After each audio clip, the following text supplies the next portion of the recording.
그 계명으로 우리 이웃을 내 몸같이 사랑하라 하셨는데, 북한에서 홀로코스트와 같은 이 끔찍한 일들이 지금 우리 이 시간에도 현재 진행형으로 벌어지고 있습니다. 만약에 그들이 남이 아니라 우리의 가족이고 우리의 형제 자매라고 생각한다면 우리가 이렇게 가만히 앉아서 어떻게 되겠지 하며 그들을 죽여가는 사람이 누구인지 분명하게 우리가 알고 있고, 그 가해자가 누군지 분명하게 알고 있고, 전 세계가 그것에 대해서 소리치고 있는 이 상황에서 당사자인 우리가, 또 예수를 안다고 하는 우리가 절대 가만히 있을 수가 없어서 우리도 평화를 사랑하고 우리도 평화롭게 아무런 피해 없이 있었으면 너무나 좋겠지만, 이런 이기적인 마음에 우리가 피해 없기 위해서 이 죽어가는 동포들을 모른 척하는 이 마음이 얼마나 사람 앞에, 하나님 앞에 양심적이지 못하고 악한 것인지를 우리가 양심에 찔려서 이 자리까지 나온 겁니다.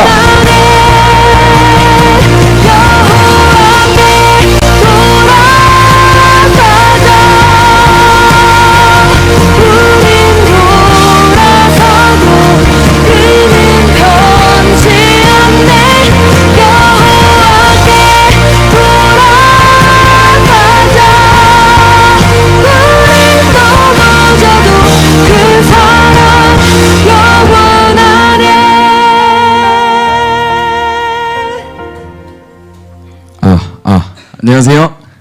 할렐루야. 안녕하세요. 네, 여러분 시작하기 전에 여러분 핸드폰으로 와이파이, 여기 제가 비밀번호 알려드릴게요. 와이파이 이름은요, KAM이고요. 비밀번호는 CAMBOOKS입니다. KAMBOOKS. 예, 접속해 주셔가지고 여러분 뭐 하실 말씀이나 아니면 저희와 이렇게 대화, 이렇게 예배 가운데 이제 하실 말씀이 있으면 카톡창으로 계속 이렇게 자유롭게 대화하시면서 저희랑 같이 이렇게 예배 드리는 시간이 되었으면 좋겠습니다. 예, 할렐루야.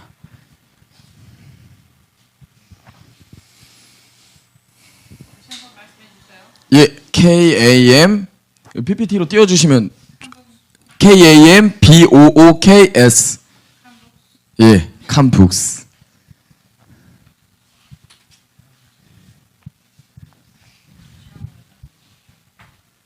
네네. 오늘은 제 유일한 북한에서 온 친구를 소개하려고 스페셜 게스트를 모셨습니다. 요즘에 미래한국이라는 혹시 신문사 아세요? 미래한국이라는 신문사 아세요? 거기 신문사에서 연일 조회수 이렇게 신기록을 갱신하고 있는 유능한 탈북 기자님이시고, 또 제 친구이자 좋은 형님이신 백요셉 탈북 청년을 오늘 함께 게스트로 모셔서 여러 가지 이야기들을 같이 나누도록 하겠습니다. 여러분 박수 쳐주면 나오겠습니다.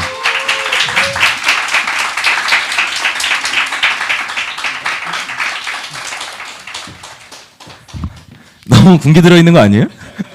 이런 인사는 내가 본 적이 없어. 이 형이 군부대 강연을 많이 가가지고. 제가 아직 북한 군의 군빨이 아직 기가 아직 안 빠져가지고요. 죄송합니다. 공사군이어가지고요. 북한에서 탈북하신 지 얼마나 되셨죠, 형이? 탈북을 한 지는 2003년도에 최초로 탈북했으니까 지금은 뭐 아주 옛날이네요. 한국에 들어온 지는? 남한에 온 지는 이제 9년째. 9년, 9살이니까요. 네. 이해를 좀 해주고, 9살이니까. 혹시나 저 원색적인 그런 얘기들이 나와도 잘 이해를 해주시고. 이미 여기는 이제 다 하신 거부감이 없으신 분들이라 편하게 얘기하시면 돼요. 편하게 얘기하셔도 됩니다. 네, 알겠습니다. 우리 지금 군 부대 이런 얘기 나오고 군인 얘기 나왔는데, 바로 처음부터 이 백요셉 형님이 북한 군대에서 탈영했어요. 그래서 한국으로 왔거든요. 그래서 바로 아마 탈영 얘기부터 좀 해주실 수 있으세요? 심한 것부터 얘기하라니까. 당황스럽네요. 2001년에 제가 17살에 북한 군에 입대했어요. 아시겠지만 북한은 17세가 성년 기준이라 그때부터 군에 입대해야 되고요. 아시죠? 북한 군 복무 기간이 얼마인지는 모르시면 정말로 미안하고 참 슬픕니다. 남한 국군은 얼마죠? 우리 여성 동무들.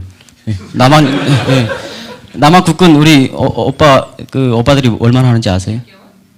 아, 20개월. 그것도 잘못됐네요. 예. 예. 2년 정도 하는 것 같은데. 21개월.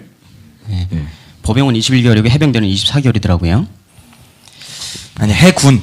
아, 해군? 해군이 20. 아, 네, 해병은 똑같이 21개월 아니에요, 영역 형제님? 21개월 맞죠? 아, 그랬구나. 네. 제가 잘못. 역시 북한군 티가 납니다. 오 해병.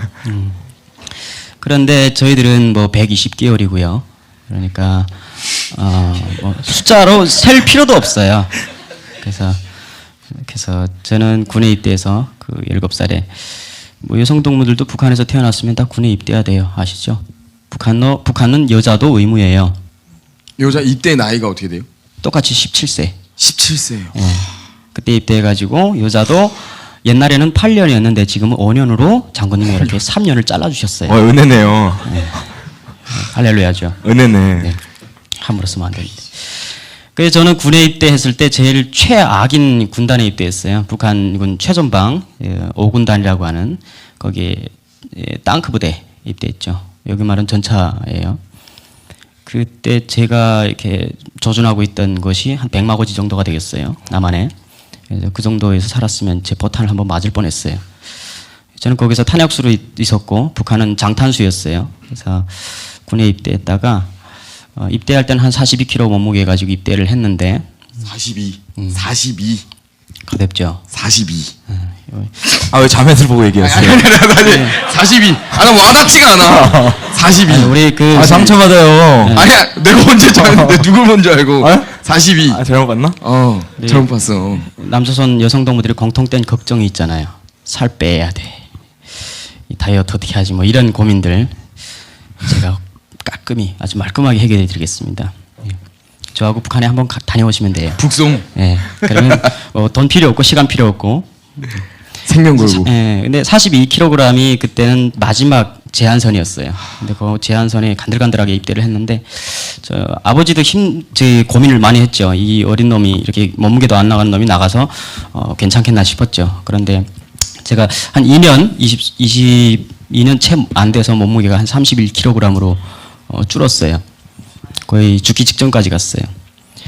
일어나지도 못할 정도였어요. 그때는 31kg이면 이렇게 약간 그 여기로 말하면 거의 그냥 침대에 누워서 일어나지 못하는 상황들 있잖아요. 뼈만 남아가지고 그런 상태에서 저게 도망을 쳤는데 제가 도망치진 못했죠. 전 힘들어서 일어나지도 못했으니까 살이 없으니까 저희 아버지가 외아들 하나 죽일까봐 부대까지 찾아와서 저를 아예 이렇게 빼내가지고 도망을 치다시피 그렇게 됐어요.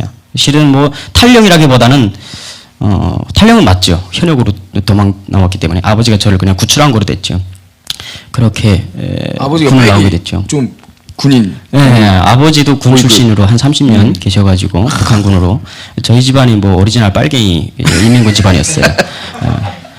할아버지도 6.25 때 인민군에 참전해가지고 여기 서울을 몇 번 왔다 갔다 했었고 저희 아버지도 북한군으로 계셨고 저희 누나도 군에 입대해가지고 평양 공군사령부에서 서울 비행장을 감시하고 있었고요. 저 역시 여러분들하고 총부를 내대고 이렇게 있었습니다. 완전 정말 오리지널 인민군 집안 빨갱이 집안이었죠. 몇 개월 하셨어요? 그래서 군생활. 네, 저도 뭐 그래도 남한에 와서 좀 꿀리지 말아야 되잖아 남조선 청년들한테. 그래서 24개월 마치고 도망을 쳤죠. 알고 하신 거예요? 아, 그건 몰랐는데 와 보니까 숫자가 맞더라고요. 그거 참 다행이다 싶었어요. 할 소리가 있잖아요. 병장 전역하셨네. 근데 남한에 있는 청년들하고 얘기하다 보면은 나는 이제 형하고 이렇게 대화를 많이 하니까 이제 다 아는데 남한에 있는 많은 청년들 또는 이제 남한에 있는 학생들 사람들이 가장 궁금해하는 게 뭐냐면 실제로 북한에서 포를 쐈을 때 남한의 피해라든가 그 약간 좀 그 전면전이 발생했을 때 좀 이렇게 어때요? 그걸 좀 자세히 좀 알고 싶어요. 예상하는. 예상해. 그 형이 있던 무대에서 폭탄을 쏘면 어느 정도까지 날라오고 어느 정도 피해를 입고. 이걸 남한군 입장에서 얘기를 해야 되는지 북한군 입장에서 얘기해야 되는지 모르겠어요. 저는 북한군 출신이면서 지금 남한 대한민국 국민이잖아요. 참 애매모호해요. 하지만 그래도 북한에서 군인을 경험했고 남한에서 국민으로 사니까 포탄을 쏘려고 했던 놈이 포탄을 맞을 걱정을 하고 있으니까 상당히 그래도 공정하게 좀 얘기를 해보도록 하겠습니다. 근데 뭐 솔직히 붙어봐야지 알죠. 근데 실제 우리가 뭐 군에서 강연을 할 때 이 비대칭 전력이라는 게 있어요. 비대칭 전력이 뭐 핵 있고 남한에 없는 거, 북한에만 있는 거, 남한에는 없고 북한에만 있는 것이 뭐 핵, 그다음에 뭐 잠수함 같은 경우에는 북한이 72척 정도가 돼요. 그러면 세계에서 거의 최다 보유량이거든요. 잠수함 같은 경우에는. 그리고 전투기 같은 경우에도 그 AN2라고 하는 비행기 아시잖아요. 그 남자분들은 아실 거예요. 레이더에 잘 안 걸리는 옛날 1차 대전 때 비행기요. 그런 것들 한 300대 정도 보유하고 있다고 하고, 그건 뭐 낙하산 부대를 투하하기 위한 그런 부대고, 잠수함도 전투용이 아니고 특수부대가 수송용으로 그런 것들이 존재하고, 뭐 미사일이나 또 그게 장사정 포들, 그리고 북한의 포무력이 상당히 우리한테는 위험이 되고요. 그 다음엔 가장 위험한 게 어찌 보면 약간 체제의 차이라고 우리가 이야기를 해요. 그 민주주의 체제라는 게 결정권이 너무 늦어지니까 북한이 몇 발 쏴도 국회에서는 또 난리 날 거 아니에요. 이거 무슨 뭐 반응해야 된다 말아야 된다 이런 것들이.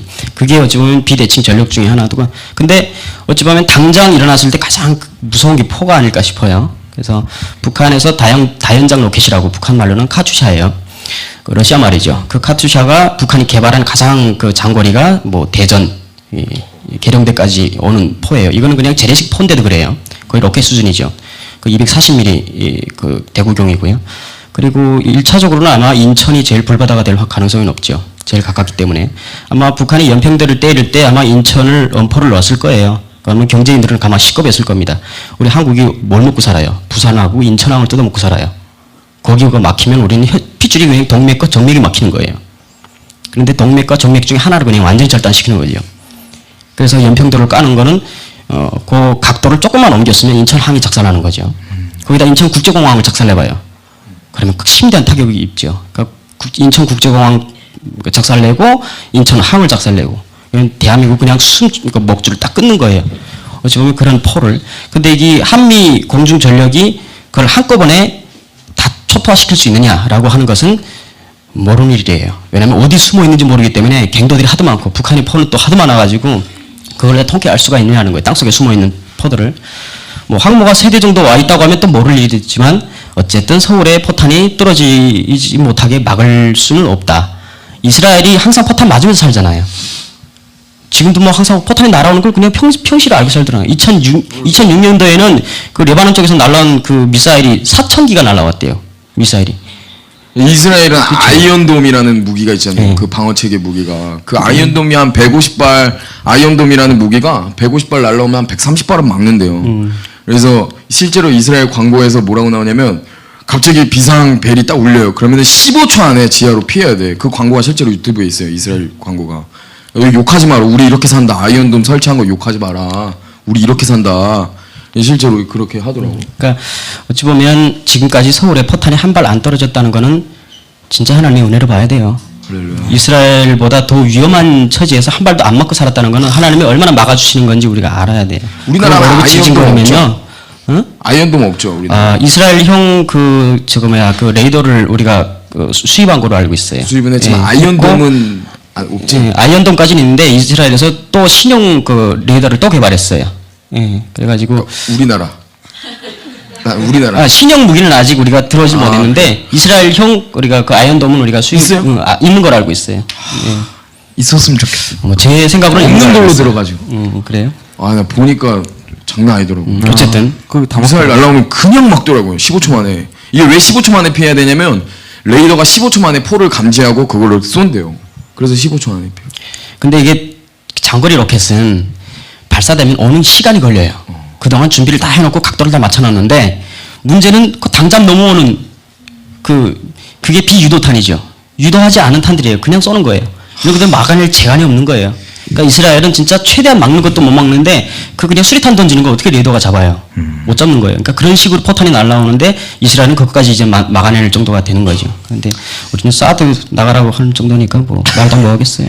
이제 사실 이제 우리가 오늘 요셉이 형을 부른 이유는 이런 이게 나라 상황이나 이런 것보다 이제 형이 개인적으로 탈북하는 그런 과정과 형의 삶을 좀 나눴으면 좋겠다라는 생각이 있었어요. 이게 왜 그러냐면 저희가 지금 계속 그 윌버포스, 링컨 이런 얘기 하면서 그 당시에 흑인 노예들 해방했던 스토리들을 얘기를 했었잖아요. 쫙. 근데 사실 북한에서 우리 어떻게 보면 지금 저희가 친구라고 소개한 이유가 우리 이제 같은 또래고 비슷한 사람들 그리고 이렇게 척척 박사예요. 볼 때마다 깜짝 놀래요. 뭘 물어봐도 너무 똑똑해. 모르는 게 없어. 네이버. 네이버. 지식은 대기보.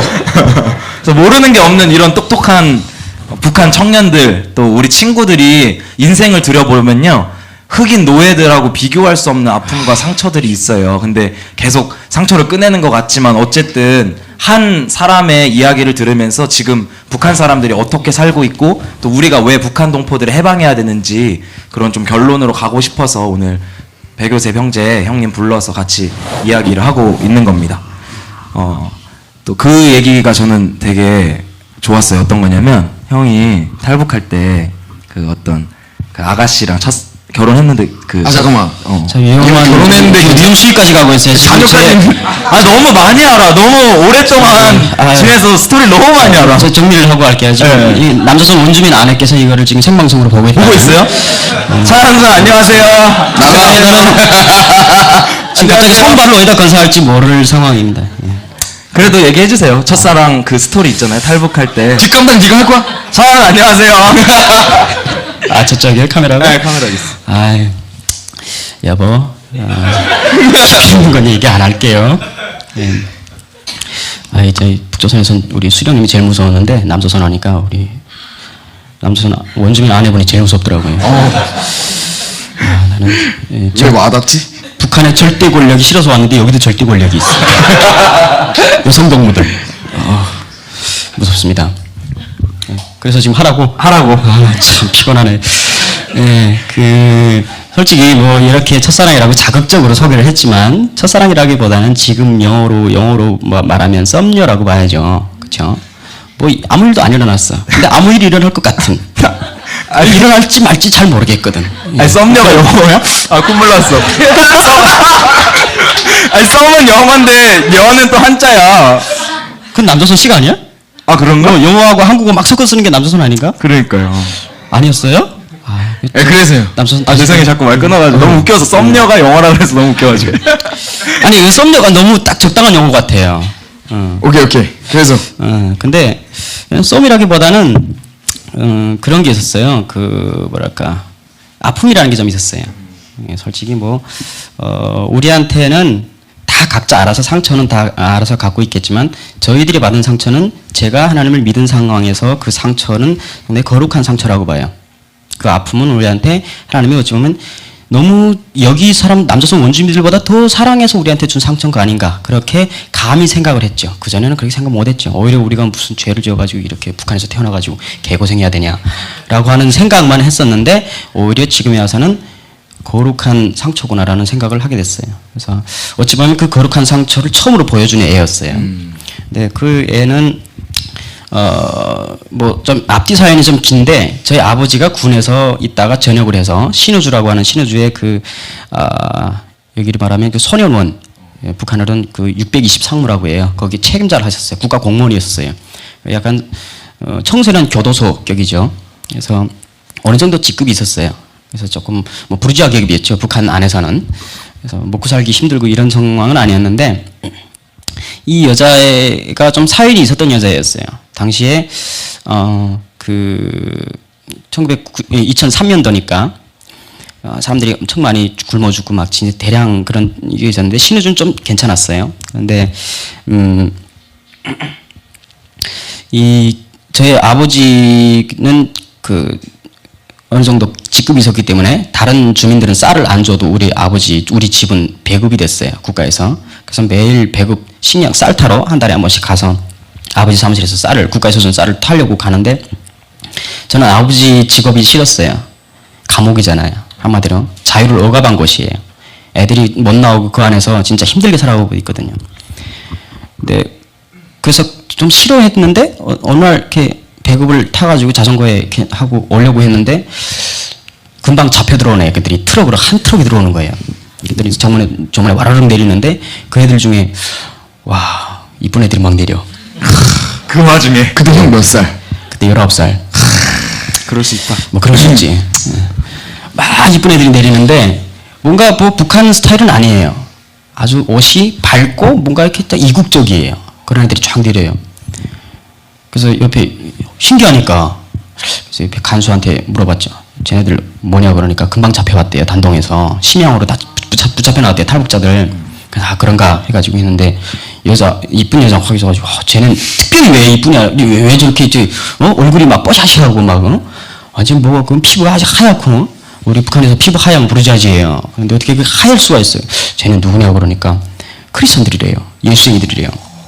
그러니까 중국에서 기독교에서 성경 공부하다가 잡혀 나온 애들이래요. 어떡하냐? 그래가지고 왜냐면 우리는 그 소리 듣는 순간 얘네는 이미 죽은 거라고 우리는 취급을 하거든요. 그런데 아유 참 안쓰럽다 이런 마음을 가지고 이렇게 이야기하다 보니까 그 간수가 이야기를 해요. 사연이 깊은 애들이다.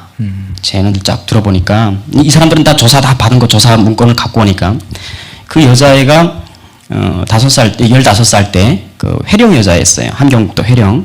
거기는 제일 먼저 사람들이 굶어 죽은 곳이었어요. 거기에서 엄마 아빠가 동시에 굶어 죽었어요. 굶어 죽은 사연이 또 어떤 사연이냐면 너무 먹기 싫어서 그때 집단 자살이 엄청 성행했어요. 북한에서. 가족을 더 이상 유지할 수 없으니까 그 남편하고 와이프가 합의를 하고 가족 전체가 그 쥐약을 먹고 딱 죽는 그런 일례가 엄청 비일비재했거든요. 그 집도 그런 상황이었어요. 근데 어느 날 집이 너무 가난하고 더 이상 먹이 살릴 힘이 없으니까 아빠 엄마가 이게 마지막 그 돈을 모아가지고 시장에 나가서 쌀을 사가지고 그걸로 떡을 만들어서 그런데 쥐약을 넣은 거예요. 그래서 같이 먹자라고 했는데 아빠 엄마가 보기에 어린애는 모르잖아요. 쥐약이 들어갔는지. 그걸 먹으라고 권해야 되는데 그 독을 자기 자식한테 그 독약을 못 먹이게 한 거예요. 그래서 이 딸애는 먹이지 않고 자기네만 먹고 죽은 거예요. 그러니까 결국 이 딸애는 혼자 남은 거죠. 엄마 아빠 동시에 그렇게 죽어버리고. 그러니까 얘가 어쩔 수 없어가지고 먹고 살아야 되잖아. 그래가지고 누구 손에 끌려서 중국에 넘어가요. 그게 바로 인신매매단이었어요. 중국에서 깡패들이 인신매매단을 이렇게 운영을 하면서 북한에서 의지가지할 데 없는 어린애들을 데려갔죠. 15살이니까 엄청 비싸게 팔려갔어요. 이 여자애는 전 애몽골 쪽에 팔려가가지고 그 15살에 40대 할아버지한테 장가 못 간 아저씨한테 팔려간 거예요. 말도 안 통하는. 그렇게 해서 거의 능욕을 당하다시피 했죠. 15살입니다. 여기는 성년도 아니에요. 그러다가 그때 중국에 파송됐던 한 가난한 선교사가 한국인 선교사가 그 상황을 보고 땅을 쳤죠. 우리나라가 아직까지 이렇게 중국한테 팔려나가는 민족이냐. 너무 가슴 아프니까 그 여자를 돈으로 샀어요. 어떻게 교회에서 막 이렇게 해가지고 그 여자를 데려다가 자기가 있는 심양 교회를 데려가서 숨겨서 이렇게 성경 공부를 시킨 거예요. 이렇게 한 명, 두 명 그렇게 불쌍한 애들을 모아다 보니까 20명이 찬 거예요. 22명이. 근데 그렇게 되는 시간이 한 2년 정도가 걸린 거예요. 그동안 중국 공안은 다 알고 있었죠. 그러다가 모른 척하고 있다가 어느 날 갑자기 그냥 한 번에 기습을 한 거예요. 그래서 교회를 완전히 작살내고 그 안에 있던 탈북자들을 다 잡아서 북한으로 보낸 거죠. 이 여자는 뭣도 모르고 성경을 들고 2년 동안 하나님 공부만 하다가 붙들려 나온 거예요. 이 이야기를 들어보니까 갑자기 그 수령에 대한 배신감이 느껴지더라고요. 아빠 엄마 굶어 죽은 게 무슨 걔 어린애 탓이에요? 중국에 팔려간 게 걔 탓이냐고요. 그런데 그 위대한 수령이라고 하는 놈은 그렇게 힘들게 능욕당하고 또 능욕당하고 그러다가 잡혀온 사람을 잡혀온 것도 아니에요. 같은 민족끼리 우리 민족끼리라고 하는 사람이 남쪽에서 와서 살려줬는데 그 남조선 사람을 만났다고 또 성경을 들었다고 그건 죽여야 되는 대상이 되는 거예요. 그러니까 갑자기 그 수령에 대한 배신감이 확 느껴지는 거예요. 뭔 죄냐? 솔직히 죄가 없잖아요. 그 여자애는 또 엄마 아빠 다 죽었으니까 믿을 게 진짜 예수님밖에 없었던 거예요. 독실하게 믿은 거예요. 아예. 그 안에서도 막 하나님 얘기하니까 완전히 그 철딱서니가 없는 거지. 그래서 나는 그때 이 여자애 구출해야 되겠다 이렇게 생각을 했어요. 아버지 백으로. 그래서 이 여자애를 구출을 했죠. 돈을 주고 또 이렇게 매수를 해가지고 그래서 그 여자애 둘을 거기서 구출해냈어요. 친구라고 해가지고. 19살이? 멋있어. 그쵸. 이 정도 드라마 스토리가 나와야지 요즘에. 그렇게 해서 데리고 왔는데 같이 왔죠. 근데 우리는 중국에 넘어갈 수 있는 아무런 길도 모르고 도망치려고 얘하고 같이. 그런데 공범이에요 이제는. 크리스천을 감옥에서 탈출시킨 건 크리스천보다 더한 이건 범죄예요. 도망을 치는데 여자애가 자꾸 예수님 이야기를 해요. 시끄러운데 그 북한 사회에서 예수님 이야기를 왜 해? 같이 죽자는 거지 이거는. 같이 그냥 자폭하자는 건데 자꾸 뭐 찬송가 부르지 않으면 뭐들 시끄러워가지고 자꾸 말했어요. 입 다물라고. 야씨 입 다물라고 그래.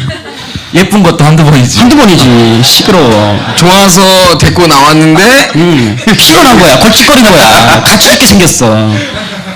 근데 나는 중국으로 들어가는 길이 없으니까 얘는 한 번 왔다 갔잖아요, 중국에. 그렇기 때문에 어느 정도 우리 믿었죠.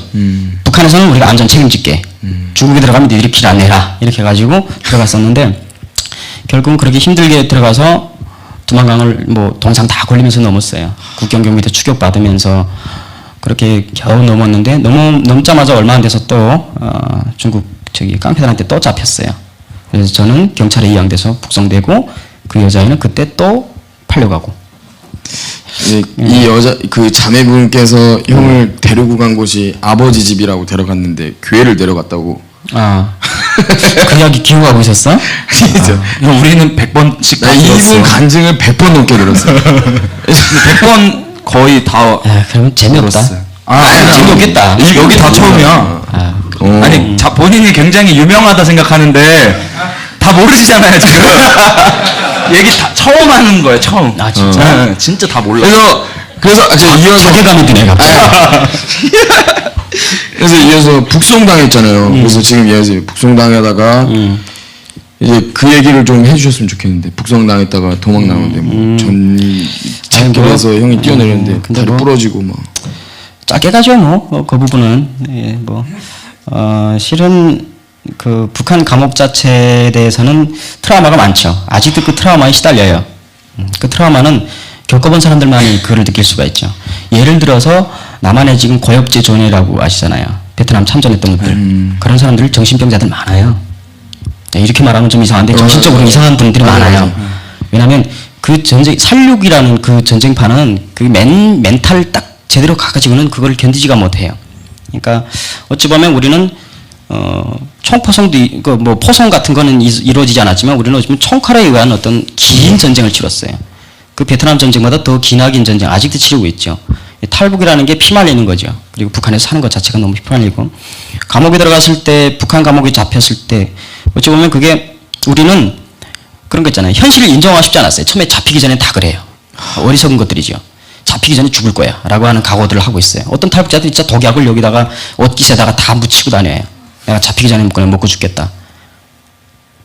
그리고 뭐 예를 들어서 이거는 실제인데 한국 외대에서 나왔어요. 한국 외대 탈북자들이 제일 많았어요 그때. 근데 동아리 부회장을 했는데 그때 동아리에 새로 들어온 새내기 탈북자 여자애가 이렇게 밥이랑 사주면서 같이 쭉 동아리 애들 이야기하는데 너 어떻게 왔냐 남한에 물어보니까 나 북에서 살고 있는데 엄마가 먼저 남한에 와서 오라 그랬다. 그래서 나 엄마가 돈 줘서 왔다. 그래서 야 우린 잡혀오고 엄청나게 개고생하고 왔는데 얘는 엄마 때문에 쉽게 왔네? 라고 했는데 그게 아니었어요. 쉽게 올 수가 없었어요. 그래서 야 그 올 때 엄마가 어떻게 하더나 하니까 나 그냥 집에서 TV 보고 있는데 엄마가 이렇게 사람이 와서 이렇게 전화를 주면서 남조선에서 전화 왔다고 엄마라고 이렇게 받아버려요. 그래서 받았는데 뭐라 그러냐 하니까 야 그 사람한테 브로커예요. 지금 브로커가 지금 엄마의 그 심부름을 왔어요. 북한까지. 엄마가 그 브로커가 엄마 전화를 그대로 이어주는 거예요. 얘는 엄마 돈 왜 안 보내? 하니까 너 지금 그 아저씨 손목 잡고 와. 그리고 그 아저씨가 준 거 그대로 가지고 있어. 그게 뭔 줄 아세요? 그게 피임약이에요. 엄마는 그걸 이미 다 알고 준 거예요. 오는 도중에 이미 다 당할 걸 알고 주는 거예요. 그렇게 여자들은 무조건 그 브로커들한테 오면서 당한다고 이미 알고 있기 때문에 엄마가 담담하게 그거 약 꼭 챙기고 무조건 먹고 정상적으로 먹고 그러면서 보는 거예요. 엄마 얼마나 찢어졌겠어요. 그 말하는 게 나 듣고 그게 걔 나름대로 아주 편하게 왔다는 게 그거예요. 근데 이게 여러분도 아시겠지만 이제 우리 요셉이 형님이 이제 지금 기자라는 직업을 가지고 있고 저희랑 사실 사전에 인터뷰를 한 게 아니에요. 그래서 오늘도 그러니까 저희 우민이랑 저 같은 경우는 요셉이 형의 강의를 굉장히 많이 들었고 이분의 삶을 굉장히 많이 나눴기 때문에 사전에 인터뷰 없이 그냥 바로 저희가 이렇게 모셨는데 형이 하시다가 마음이 힘들거나 사실 저는 굉장히 마음이 조금 무거웠어요. 왜냐면 이 상처를 계속 서로 자기가 얘기하면서 계속 묵상하게 되는 거니까. 그래서 제가 옛날부터 요셉 형한테 계속 얘기했던 게 형 이거 간증 설교하지 마라. 간증 강의하고 다니지 마라. 형 계속 아픈 거 계속 형이 스스로 말하면서 되새김질을 하니까 언제 치유받을래? 이렇게 계속 말을 했었어요. 근데 오늘 말씀하시다가 마음이 힘들거나 이러시면 그냥 말을 해주시면 실은 될 것 같아요. 저는 이게 직업이다라고 그냥 그 직업은 하나님이 주신 직업이에요. 왜냐하면 우리는 보고 느끼고 체험했기 때문에 그거를 너는 증언하라라고 해서 우리를 살려보낸 것 같아요. 3만 명이 왔어요. 그런데 이미 몇십만 명이 그 길을 오다가 그 중에서 10%만 여기 살아왔거든요. 그러니까 나는 그 10%의 생명, 그 3만 명이 그 마음을 가졌든 안 가졌든 분명히 하나님은 뭔가 원하는 게 있어서 그들을 여기서 살려보낸 이유가 있고 우리가 여기에 목숨을 부지하고 온 이유가 있어서 그 이유는 바로 그런 이야기들을 너희들은 증언하라. 이렇게 아마 하신 것 같아서 나는 그걸 개인적으로는 그걸 사명이라고 생각하고 하나님이 준 그 직업이라고 생각하지만 인간적으로는 솔직히 이 말이 맞아요. 자꾸 그 들춰다면 트라우마가 치유될 새가 없어요. 하나님의 이것도 한계가 있어요. 항상 왜 그거를 다시 들추면 또 그게 또 올라오잖아요. 옛날 게. 그래서 어쨌든 저 같은 경우에는 감옥에 가서 잡혀서 도망을 치다가 또 좀 재수없어 가지고 잡혀가지고 또 맞아가지고 고문을 당해서 다리 부러지고 또 감옥에 다시 잡혀 들어갔다가 또 도망치고 이렇게 여러 번을 한 적이 있어요. 그 과정은 좀 너무 길고 좀 그래서 시간이 되면 감옥 얘기는 따로 제가 이렇게 딱 이야기를 할게요. 그것만 해주세요.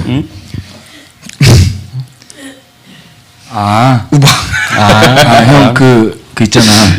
이 스토리가 워낙 기구해서 영화로 이제 저희가 제작을 해보려고 하다가 어떤 이제 시나리오 작가분한테 제가 요셉이 형이 이제 제가 이런 걸 겪었어요라고 얘기를 했는데 이건 영화로 만들기도 이거는 말도 안 되는 이런 스토리 너무 많은데 그 중에 그 동생 떠내려가고 강 건너다가 왜 또 오늘 분위기를 자꾸 잡자 그러지?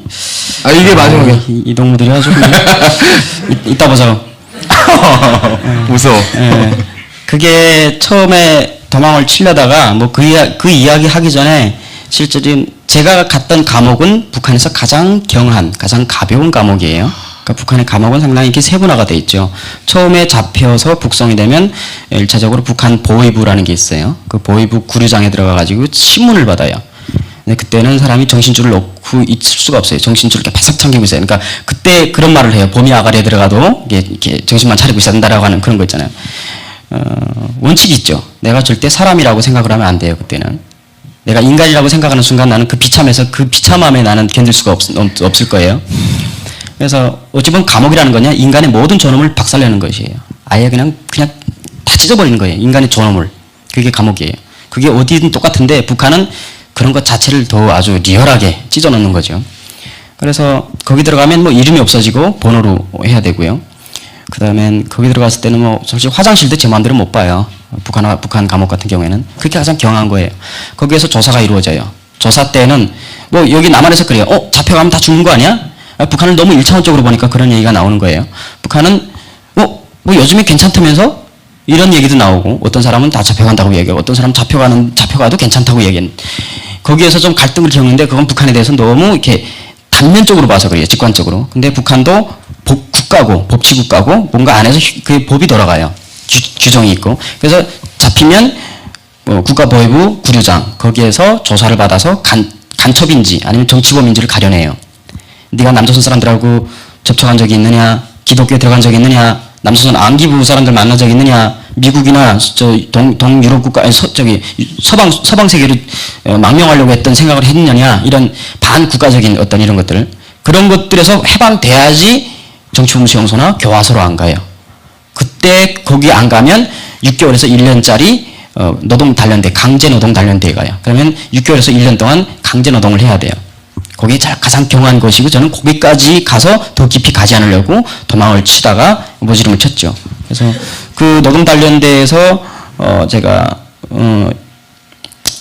좀 있었어요. 근데 그때 그 가장 북한에서는 경한 가벼운 것이죠. 거기에 이렇게 처음 들어갔을 때 가장 인상에 남는 게 바로 이였어요. 이 아시죠? 머리 이. 머리 이. 그러니까 벌레가 이렇게 사람이 씻지 않고 한 달만 있으면 자동으로 생겨요. 그래서 머리부터 생겨가지고 그게 몸으로 계속 기어다니죠. 처음에 보위부 구류장에 앉았는데 바닥에 뭐가 쫙 움직임이 보여요. 딱 보니까 그 모래와 이가 섞여가지고 모래가 움실거려요. 이들이 이렇게 막 오는 거예요. 거의 뭐 파도식 공격으로 몸을 쫙 타고 올라오는 거 있죠. 움직일 수도 없죠. 거기에서 이를 뭐 하나둘 잡는다는 건 참 말이 안 돼요. 참 이한테 뜯기는 거. 이들이 얼마나 피를 많이 빨아먹었으면 그냥 통통하죠, 그냥. 아주 튼실해요, 애들이. 그 이한테 뜯기우는 그런 것들.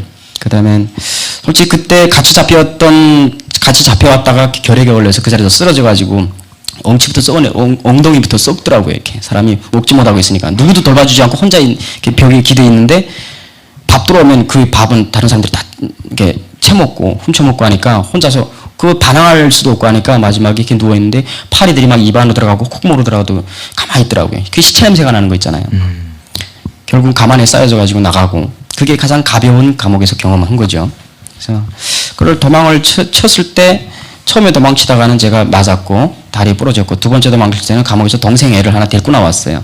그 애를 데리고 저는 절면서 그 벼랑을 터봐서 그걸 도망쳐가지고 나왔는데 뭐 어떻게 나오게 된 이유는 있어요. 제가 그냥 아무 손도 안 쓰고 머리를 안 굴리고 나오다가 잡혀가지고 그 다음에는 이 2달 만에 다시 좀 잔머리를 굴려서 나온 게 있어요.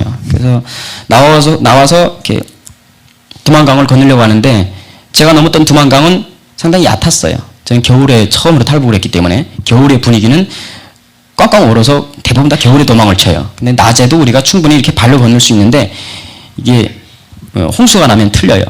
물이 불어나면. 그러면 물이 깊은 게 아니고 물살이 세기 때문에 물이 그냥 쓸려가요. 그런데 제가 그 두 번째 도망쳤을 때가 6월 20일, 19일 그때였어요. 장마가 일찍 져가지고 엄청나게 물이 불었어요. 나는 그래도 헤엄을 칠 줄 알았지만 다리가 한쪽이 날아갔으니까 헤엄을 치기도 힘들었죠. 근데 나하고 같이 형만 믿을래라고 왔던 애는 갑자기 거기서 형 나 돌아갈래 이러는 거예요. 미쳤나? 왜 그러나? 그러니까 자기 헤엄 못 친대요. 여기까지 와서 이런 소리 하면 어떡하냐고. 뒤로 갈 수도 없어요, 우리는. 이미 조금 시간 지나면 우리가 탈출했다는 거 알고 이미 다 퍼야 돼요. 그런데 그때 두만강은 벼랑이 이렇게 떨어져서 길 있고 강이에요. 그러면 이 벼랑 밑 아니면 강 밑에 잠복 초소가 있어요, 군인들이. 근데 잠복 아시죠? 땅 파고 들어가 있기 때문에 초소가 어디 있는지 안 보여요. 어디 숨어 있는지 모르는 거예요. 저는 한번 겨울에 그거 넘다가 그 잠복들한테 잡혀가지고 한번 그 추격을 당해봤기 때문에 이 구간을 빨리 통과해서 물을 빨리 건너야 돼요. 소리 한 번 없이 그렇게 건너야 되는데 이게 그게 안 되더라고요. 그래서 친구는 못 가겠다고 하고 나는 빨리 가야 된다고 해가지고 막 옥신각신하다가 내가 그랬어요. 너 가도 물에 들어가서 죽으라고. 다시 돌아갈 거냐고. 그래가지고 내가 강제로 걔를 무사히다 넣었어요. 그러고 같이 왔죠. 그런데 나는 설마 내가 한번 경험한 적이 있기 때문에 이게 아무리 해도 키는 안 넘을 거야 이렇게 생각했죠. 그러고 막 헤엄치는데 내가 발이 안 닿는 거예요. 한 중간쯤 왔는데 발이 안 닿아가지고 근데 물살은 세고 막 떠내려가고 나도 당황스러워가지고 몸이 붕 뜨긴 했는데 막 엄청 흙탕물이 막 쓸어나오면서 나무 이런 것들이 막 쓸리고 나도 당황했는데 갑자기 얘도 당황한 거예요. 얘도 발이 안 닿으니까 얘는 헤엄칠 줄 모르니까 얼마나 당황했겠어요. 뒤에서 갑자기 막 형 살려줘 하고 소리치는 거예요. 장복 병사들이 있는데 그렇게 있는데 조용해야 되는데 살려줘 하더라고요. 나도 지금 힘들어서 이렇게 돌아보긴 봤어. 그런데 그 살려달라고 고래고래 소리치니까 저쪽에서 군인들이 이렇게 불을 비치더라고요. 강에다가.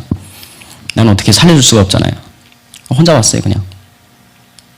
그때는 그 현실을 외면하고 싶은 거 있잖아요. 그게 돼요. 왜냐면 그게 나 죽게 됐으니까. 그래가지고 나는 그냥 열심히 왔어요. 결국은 나도 힘이 지내가지고 나도 떠내려가가지고 물 다 먹고 이젠 죽었구나 싶었어요. 그때는 진짜 도와줄 사람이 없잖아요. 얘도 나 도와다 그러다가 지금 떠내려가고 있는데 나까지도 그때 얼마나 그 마음이 무서움이 있잖아요. 물 때문에가 아니고 두려움 때문에 죽어요. 두려움이 딱 엄습해오면요 숨도 못 쉬고 그 다음부터 이렇게 숨이 꼭 막혀요. 그 다음에 몸이 무거워지면 그 다음에 막 깔아앉는 거죠. 깔아앉으면 물이 막 들어가면서 흙탕물이 막 깔아앉으면서 그 당황스러움에 그때 그 자리에서 그 수천리 밖에 있는 아빠 살려달라고 하면 누가 살려주겠어요. 그때 하늘이 보이더라고요. 내 눈에 보이는 건 하늘밖에 없었어요. 그때 하늘아 제발 좀 살려다오 이런 이야기가 나와요. 우리는 하나님이라는 걸 몰랐거든요. 하늘님이라고 알아요. 북한에서는. 그다음 하늘님이라고 안 하고 그냥 하늘아 좀 살려다오 이렇게 해서 그게 엄청 간절하게 이렇게 머릿속에 돌아갔어요. 말도 못한 상태에서 물에 들어가고 있는 상황인데 그런데 갑자기 머리통을 옆에 뭐가 푹 치는데 썩은 엄청나게 큰 나무가 이렇게 턱 몸에 와닿는 거예요. 그걸 이렇게 딛고 서니까 올라오게 되겠더라고요. 엄청 큰 나무가 떠내려오고 있더라고요. 그래서 그걸 딛고 중국 쪽으로 이렇게 기어갔죠. 겨우. 기어가서 거기 난 다 이게 모래 닿아가지고 살아서 그 다음에 얘가 생각나는 거예요. 그 돌아서서 걔 이름이 광명이었어요. 이름을 불렀어요. 광명아 불렀어요. 중국에 왔으니까 나는 일단 마음이 안정이 돼서. 근데 그쪽에서는 대답은 안 들리고 군인들이 불 가지고 찾더라고요. 아래로 아래 우리를 흩으면서 뭐라 우성성하면서. 그다음에 이쪽을 비치면서 막 내 새끼 넘어가면 죽는다고요. 이러면서 엄청 욕하더라고. 그래서 한 그래도 이놈이 올 수 있지 않을까 싶어가지고 한 30-40분 기다리다가 갑자기 나도 언제 여기서 잡힐지 모르겠더라고요. 중국도 군인들이 있으니까. 그래서 아유 살아있겠지 하고 그냥 외면하고 왔죠. 아직까지 남한에서 만나지를 못했어요. 죽었다고 믿기는 좀 힘들죠. 살아있겠지. 어쨌든 아유 그렇게 너무 다운시키면 안 되는데. 근데 이게 알아야 돼. 이게 무슨 옛날 얘기 하는 거나 무슨 역사책에서 나오는 그런 얘기들이 아니고 지금 여기 우리 옆에 있는 친구잖아요. 같은 형제고 같이 이렇게 먹고 나누고 이런 형제들이 지금도 아마 아주 지금 묻혀있는 수많은 이야기들이 너무나 많을 거예요. 근데 지금도 북한에서 이 일들이 일어나고 있는데 아까 여기 이제 내용들 채팅 내용들 보니까 아, 이런 일을 겪고 있는데 우리가 가만히 있었다니. 북한은 사람들이 이렇게 지금 몇십 년째 끔찍한 일들을 경험하고 있는데 우리가 예수님 이름으로 이것들을 바라보지 않고 오히려 그것들을 무시하고 있었던 이런 지금 한탄들이 실제 얘기들을 더 들으면서 실질적으로 나오는 것 같아요. 우리가 맨날 말로 했잖아요. 만약 내 친구가 저기 있다면, 내 가족들 사랑하는 사람들이 저기 있다면 우리가 이렇게 있을 수 있겠습니까? 이 얘기가 아마 오늘 이제 요셉 형님의 스토리를 통해서 어떤 마음인지 우리가 그 사람들을 살리고자 하는, 심지어 전쟁을까지 외치면서 이 얘기를 하는 게 어떤 마음인지 아마 공유되는 시간이 될 것 같아요. 내가 이제 옛날에 그런 기사 한번 보셨어요? 약간 좌편향된 언론에서 어디 산이지? 도롱뇽 때문에 이거를 뭐 하면 안 된다고? 형 뭐 기억나요? 뭐 도롱뇽 지켜야 된다고 이러면서 사람들이 막 시위하고 막 이러는 거야. 터널 뜨는 거, 있었죠. 터널 뜨는 거. 전 그거 보고 와, 제가 그 전까지 우리 북녘 땅에서 우리 북한 동포들이 굶어 죽고 얼어 죽고 맞아 죽어 간다. 저들을 위해서 우리 대한민국 국민인데 우리가 소리 내야 된다. 이 땅에 교회들이 소리 내야 된다. 듣지도 않던 애들이 도롱뇽 지키겠다고 시위 나온 거야. 난 진짜 너무 화나가지고 돌멩이 그 구럼비 지키러도 대학교 선교단체들 다 달려가가지고 제주도 가서도 시위하고 이랬는데. 그 남한에 와서 그 남한 교회 간증이라든지 또 여러 교회를 다니면서 많이 들었던 게 여섯 형제 기도 제목이 뭡니까? 같이 나눠요. 그러면서 청년부 이렇게 뭐 소예배 같은 거 드리면서 서로 나누잖아요. 아주 신교의 시간 나누면서 막 우리 서로 각자 한 주일 동안 있었던 그런 기도 제목들 나눕시다. 이렇게 나누면 뭐 다양한 소리가 다 나와. 나한테 돌아오면요, 나는 할 말을 잃어요. 나는 할 말이 없어요. 왜냐면 내가 괜히 여기서 말 꺼내봤자 그게 안 돼요. 왜냐면 이들의 고민은 취직이 안 돼요. 와이프 뭐가 안 돼요. 월급이 안 돼요. 뭐가 안 돼요. 이러면서 간절히 기도 안 돼요. 근데 저한테 돌아오면 저는 간절한 게 뭐냐라고 했을 때 제가 기도를 할 때 뭐 막 이렇게 하잖아요. 근데 남한에 와서 이렇게 할 때 보면 간절한 게 없어졌어요. 나한테는 그 간절함이 있었거든요. 딱 하나. 그게 살려주세요예요. 나는 그럴 때 하나님이 살려줘가지고 하나님이 믿었어요. 내가 죽기 직전에 또 내 친구들이 죽기 직전에 살려주세요. 살려주세요. 왜냐하면 내가 죽기 직전에 할 수 있는 말이 가장 간절한 거니까요. 그런데 남한에 와보니까 그게 없어졌어요. 이미 살아왔잖아요. 갑자기 간절한 게 없어지니까 당황스럽더라고요. 한 3년 전쯤에 이제 제가 캠퍼스에서 기도 모임을 시작하면서 이제 그때 한참 요셉 형하고 같이 이제 기도 모임도 하고 같이 예배를 이끌어 가는데 그때 많은 이제 저는 이제 학부생이었고요. 4년 전쯤이었다. 그래서 그때 이제 기도 모임을 학교에서 하는데 신학생들이 저한테 오더라고요. 그래서 와서 얘기 좀 하자. 그래서 얘기를 하는데 한 3명, 4명이 와서 얘기를 하더라고요. 저한테 얘기를 하는 게 뭐냐면 개혁주의 생명 신학에 어긋난 말들 하지 마라. 뭐 네가 말한 거는 뭐 이런 신학에 대해서 어긋난 말이다. 이단성이 있다. 뭐 신사도성이 있다. 막 이런 말을 하는 거야. 그래서 난 진짜 그때 너무 화가 났던 게 뭐냐면 우리 모임이 잘못된 게 정확히 잘못된 게 뭐냐. 막 네가 발언했던 거는 이러한 거 잘못된 거다. 나 아니다. 그런 말 한 적 없다. 우리가 기도하는 거는 요셉 형이 얘기한 것처럼 저 지금 이 시간에도 굶어 죽고 얼어 죽고 맞아 죽어가고 있는 우리 동포들 주님 살려주십시오. 신학 이런 거 니네 무슨 이론 뭐 논쟁 뭐 이런 거 니네랑 하고 싶은 생각 없다. 우리가 하고 싶은 거는 우리가 하고 있는 교회 기도는 무조건 저 북녘 땅에 죽어가고 있는 우리 동포들 주님 살려주십시오. 살려주십시오. 우린 그 기도밖에 안 했는데 그 기도가 뭐가 그렇게 잘못된 거냐. 저 북한 땅에 있는 우리 국민들 다 죽어가고 다 죽여버리고 있는 저 김정은 정권 무너뜨리게 해달라고 기도하는 게 뭐가 그렇게 잘못이냐. 네 가족들이 저기 안에 있으면 너 어떻게 할 거냐. 너 거기서 신앙 논쟁하고 있을 거냐. 그렇게 얘기를 했던 기억이 있어요. 그래서 형이 답답해하는 게 저는 좀 뭔지 좀 티끌만큼 아는 게 근데 예전에 요셉이 형 관련해서 성업이 형이랑 전화하고 있었어요. 그때 통화했던 내용이었는데 무슨 얘기 했었냐면 그때 뭐 이런 비슷한 내용들 얘기를 하다가 웬만한 하나님 안다고 하는 전도사들 또 웬만한 신학 공부했다고 하는 신학생들 그 사람들이 알고 있는 하나님보다 요셉이 형이 경험한 하나님을 훨씬 더 잘할 거다라는 생각을 제가 얘기를 했었어요. 성업이 형한테. 그러니까 성업이 형이 했던 말이 요셉이가 더 잘 알지. 그럼. 왜냐면 요셉이 형은 살려달라는 말까지 해본 거예요. 하나님한테. 정말 죽음의 직전 상황, 인생의 극한에서 하늘을 보고 하나님 살려주세요. 그러면서 수많은 기적들과 우리가 생각했을 때 정말 하나님의 손길들이 있어서 지금 이 자리에 있는 거거든요. 아까 우리 스토리만 들었지만 그중 하나에서 아니 몇 번을 북송당한 사람이에요. 북한이 싫어서 몇 번을 북송했다가 거기서 잡혀서 북한으로 다시 몇 번을 돌아왔는데도 지금 살아서 우리 지금 친구예요. 요셉 형이 저한테 딱 한마디 했었어요.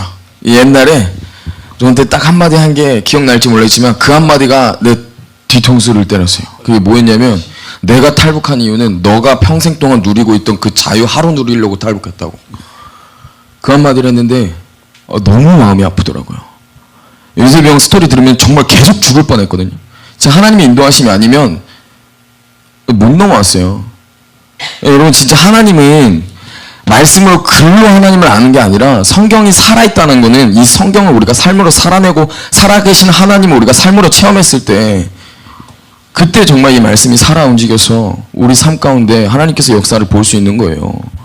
저는 정말 요셉 형을 이렇게 하면서 이게 믿음의 삶이지라는 생각이 우리 하나님 갑자기 당황스럽네요. 아니 하나님 얘기를 잘 못하겠어. 왜냐면 이 형이 하나님을 계속 경험하면서 정말 살려달라고 하면서 왔던 이야기들을 알고 있으니까 내가 가서 하나님에 대해서 얘기 사실 못하겠어. 아니 저도 솔직히 언제부터 딱히 하나님 믿었지라고 했을 때는 여러 가지 외적인 요인들이 있었어요. 아까 말했던 나한테 제일 먼저 하나님이라고 말을 해줬던 얘가 그렇게 잡혀갔고 나는 그때 걔가 하나님을 이야기하면서 했던 얘기였어요.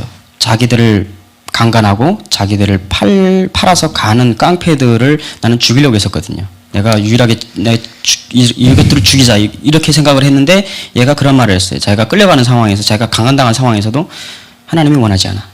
하나님은 이들도 사랑하셔. 나는 그때 너무 오해가 없었죠. 미쳤구나. 이들 예수쟁이들은 다 미쳤구나. 근데 그렇게 미친 애가 그렇게 미치면서 그렇게 잡혀갔어요. 나 그걸 보고 그때 신한테 엄청 반항을 했죠. 하나님이라는 걸 몰랐지만 하나님인지는 몰랐지만 너무도 불공평하구나. 신이 살아있는데 우리가 전생에 뭔 죄가 있었어요? 왜 남조선 놈들은 저렇게 남조선에 태어나가지고 비만 때문에 고민하고 왜 다이어트 때문에 돈 팔고 눈물 팔고 왜 그러고 왜 남조선 놈들은 저렇게 자유롭고 촛불 들고 막 난리 치는데도 왜 물대포밖에 안 쏴주냐고 저런 자유가 있고 저렇게 쟤네들은 하나님한테 얼마나 잘 보였냐고 신한테 왜 이렇게 우리가 이런 저주를 받아야 되냐 그런 게 느껴졌어요. 그리고 제가 처음으로 또 북송돼서 갈 때에도 그 안에 그 깡패 형이 저를 이렇게 같이 갔던 깡패 형이 있었어요. 오늘 미친 저 또라이 예수쟁이가 넘어오다가 이렇게 보안원들이 문건 받아보고 너 교회 다니지 하니까 그렇대요. 그러면 이 자리에서 한마디만 해라. 너 예수 믿냐 안 믿냐 하니까 찬송을 부르더래요. 그래가지고 그 자리에서 그냥 끌고 나갔대요. 그걸 봤대요. 보고 야 예수쟁이들 진짜 답이 없구나. 근데 그 답이 없는 애가 나한테 처음 예수라는 이름을 했어요. 나는 거부를 했죠. 그 애가 내가 거부를 하면서 엄청 욕을 했어요. 신을. 근데 그 애가 가면서 오빠 하나님 욕되게 하지 마. 벌 받아. 이러면 가는 거예요. 그게 처음이었고 그 다음에도 엄청나게 나는 그 신이라는 걸 부정하려고 했어요. 그런데 내가 지금 남한에 와서 솔직히 믿음이 완전히 떨어지더라고요. 왜냐하면 그 갈급함이 없어졌어요. 왜냐하면 너무도 그 목숨에 그것만 갈급하다 보니까 이젠 없어졌잖아요. 그러니까 너무 허탈해지는 거예요. 그럴 때 어쨌든 막 술 한잔 먹고 막 이래가지고 일기책을 보죠. 옛날에 그 탈북하면서 썼던 일기책을. 근데 그때 내가 하나님을 애써 부정하려고 했던 그 일기책인데 마지막에는 하나님 살려주세요. 살려주세요. 그걸로 끝나요. 모든 일기가. 그래서 와 내가 하나님 찾았네. 근데 그냥 찾은 게 아니고 살려달라고 발버둥 치면서 찾은 거예요. 나는 그때 믿지 않았다고 생각을 했는데. 그러니까 하나님이 요셉이 믿음과 뭐 이게 그래서 아니고 그냥 하나님이기 때문에 아버지 때문이기 때문에 우리를 지켰구나. 아버지 입장에서는 아버지 말 안 듣고 도망가도 아버지가 그거 포기하지 않잖아요. 아 이게 아버지 마음이로구나 싶었죠. 그러니까 끝까지 책임을 졌구나라는 거죠. 결국은 그래도 아닌 건 모르게 그렇게 아버지한테 꼴통 부르면서 안 믿겠다고 보듬질하면서도 마지막에는 그 잠결에도 아버지 살려줘요 이러고 있었던 거예요 제가. 그러니까 아버지가 보고 얼마나 측은했겠어요. 그러니까 그래 그게 지금에야 느껴지더라고요. 하나님이 여기처럼 무슨 막 이런 그냥 뭐 전지전능 막 이렇게 떠드는 그런 하나님이고 가장 아픈 것을 찾아다니더라고요. 근데 난 그걸 모르고 뭐 아버지 뭐 이러면서 다녔는데 결국은 아버지가 그걸 뒤로 하나하나 밟아가면서 그랬죠. 그 영화 크러싱의 그 차인표가 주인공이 실제 있은 사실이잖아요. 남편 와이프도 죽고 그 유일하게 아들 하나 남은 거 데려오려고 하는데 사막에서 굶어 죽어요. 그 소식을 딱 듣고 슬퍼가지고 맥주를 쫙 마시고 있는데 사장님이 와서 장로님이신 사장님이 와서 자네 왜 그러나 그래도 자네한테는 예수님이 있지 않나 그러면서 위로를 해요. 그러니까 성경책을 딱 던지면서 하는 말이 있습니다. 하나님은 왜 남조선에만 존재합니까? 하나님은 왜 북조선에는 없습니까? 북조선 사람들은 왜 하나님의 복을 못 받습니까? 이런 이야기를 해요. 그게 우리 공통된 마음이었어요. 탈북자들이. 그 억울한 마음 있잖아요. 우리가 왜 여기서 이렇게 고통스럽게 죽어가야 합니까? 그게 우리가 가지고 있던 제일 슬픈 마음이었어요. 그런데 그 하나님이 왜 그렇게 우리한테 고통스럽게 했는지 그거를 깨닫기까지는 시간이 참 오래 걸렸죠. 그리고 결국은 오히려 남조선 사람들보다 우리를 더 사랑하셨구나. 그거 깨닫는 게 얼마나 그런 줄 아세요? 매 맞으면서 피 터지면서 내 친구 새끼 떠내려가는 거 보면서 그때는 도저히 이런 마음이 안 나오죠. 근데 결국은 하나님이 우리한테 뭔가를 이렇게 이를 꽉 물고 원하시는 게 있고 그걸 통해서 이루시려고 하는 그 목적이 있기 때문에 살아왔구나. 어찌보면 우리가 신에 의한 가치가 있는 사람들이구나. 아무리 여러분들이 보기에는 참 꼴통 같고 좀 바보 같고 믿음도 없어 보이고 정말로 그 쓰레기같이 보이더라도 어찌보면 하나님은 그 가장 약소하고 진짜 꼴통 같고 말 안 듣는 사람들을 데려다가 뭐를 하려고 하시지 않았나 그런 생각이 들었습니다. 이 요셉이 형 스토리가 하나님께서 그 낚시하시는 장면부터 시작이 돼요. 어떻게 하냐면 요셉이 형을 하나님께서 남한으로 데려오기 위해서 했던 일이 처음에 한국 라디오의 아리따운 음성을 귀에 듣게 해주신 거였어요. 그 얘기 좀 해주세요. 라디오 이야기. 그거요. 예, 뭐 그 이야기. 아이고 또. 예. 그 어린 나이에는 제 꿈이 아버지처럼 군 장교가 되는 거였어요. 인민군 군관이 돼서. 왜냐면 내가 봤던 거는 아버지의 가장 멋진 모습. 별을 딱 달고 막 몇백 명 앞에서 호령을 하면서 막 군인들을 쥐락펴락하고 그러면 막 엄청 절도 있는 그 군인의 모습. 와, 나는 그게 진짜 최고의 나의 이상이었어요. 그런데 그때 그 어린 나이에 그런 아버지가 직업이었으니까 그랬는데 갑자기 북한에 김일성이 죽고 또 김일성이 죽고 바로 막 경제난이 닥쳤어요. 사람들이 막 굶어 죽어가고 아버지도 갑자기 군에서 이게 별이 떨어져가지고 북한은 권력을 잃으면 끝이에요. 그래서 권력이 있을 때 최대한 단단하게 비리를 해가지고 이 축적을 해놔야 되는데 아버지가 워낙 거드시해가지고 비리를 축적을 못 해놨어요. 그래서 별 떨어지는 순간 완전히 그냥 집안에 그냥 확 바닥쳤죠. 그래서 저도 산에 올라가서 나무 해야 되고 석탄 긁어야 되고 이러면서 갑자기 힘든 어떤 서민의 생활이 시작됐죠. 그러면서 닥친 대로 돈을 벌었어요. 그러다 나니까 라디오 수리하고 TV 수리하고 어릴 때 제가 이공계 쪽에 너무 이력이 있어가지고 좀 마이클 스타일은 아니었어요. 그냥 막 떼고 붙이고 막 이런 거 있잖아요. 직고방에 앉아 하루 종일 밥도 안 먹고 해. 못하는 게 없어. 잘해. 못하는 게 나는 없어. 유세병 집에 가지 다 만들어 그냥. 아니, 예. 그것까지는 아니고. 척척 박사야. 척척 박사. 아니, 그냥 돈을 벌려고 북한에는 전력이 없어가지고 변압기라든지 그리고 TV가 또 귀하니까 TV를 자꾸 수리했었어요, 재생해서. 그 그린 기술자들이 돈을 벌어요. 그래서 나는 그런 기술을 친구하고 같이 습득해가지고 변압기 팔고 라디오 수리하고 하면서. 근데 북한은 아시다시피 조선중앙방송 하나 채널을 외에 그 외부 채널은 절대로 들을 수가 없어요. 그거 들으면 큰일 나죠. 그래서 그걸 못 듣게 국가에서 모든 국가의 집집마다 갖고 있는 TV와 라디오 이 송수신기를 다 채널을 다 고정시키고 검열을 해요.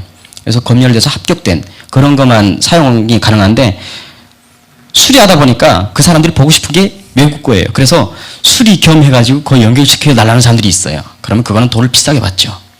목숨 걸고 하는 거니까. 그렇죠. 불법이니까. 그러면서 우리도 듣기 시작한 거죠. 그래서 처음에는 딱 이렇게 들으면서 KBS랑 들었는데 처음엔 KBS 방송이 제일 쨍쨍하게 들렸어요.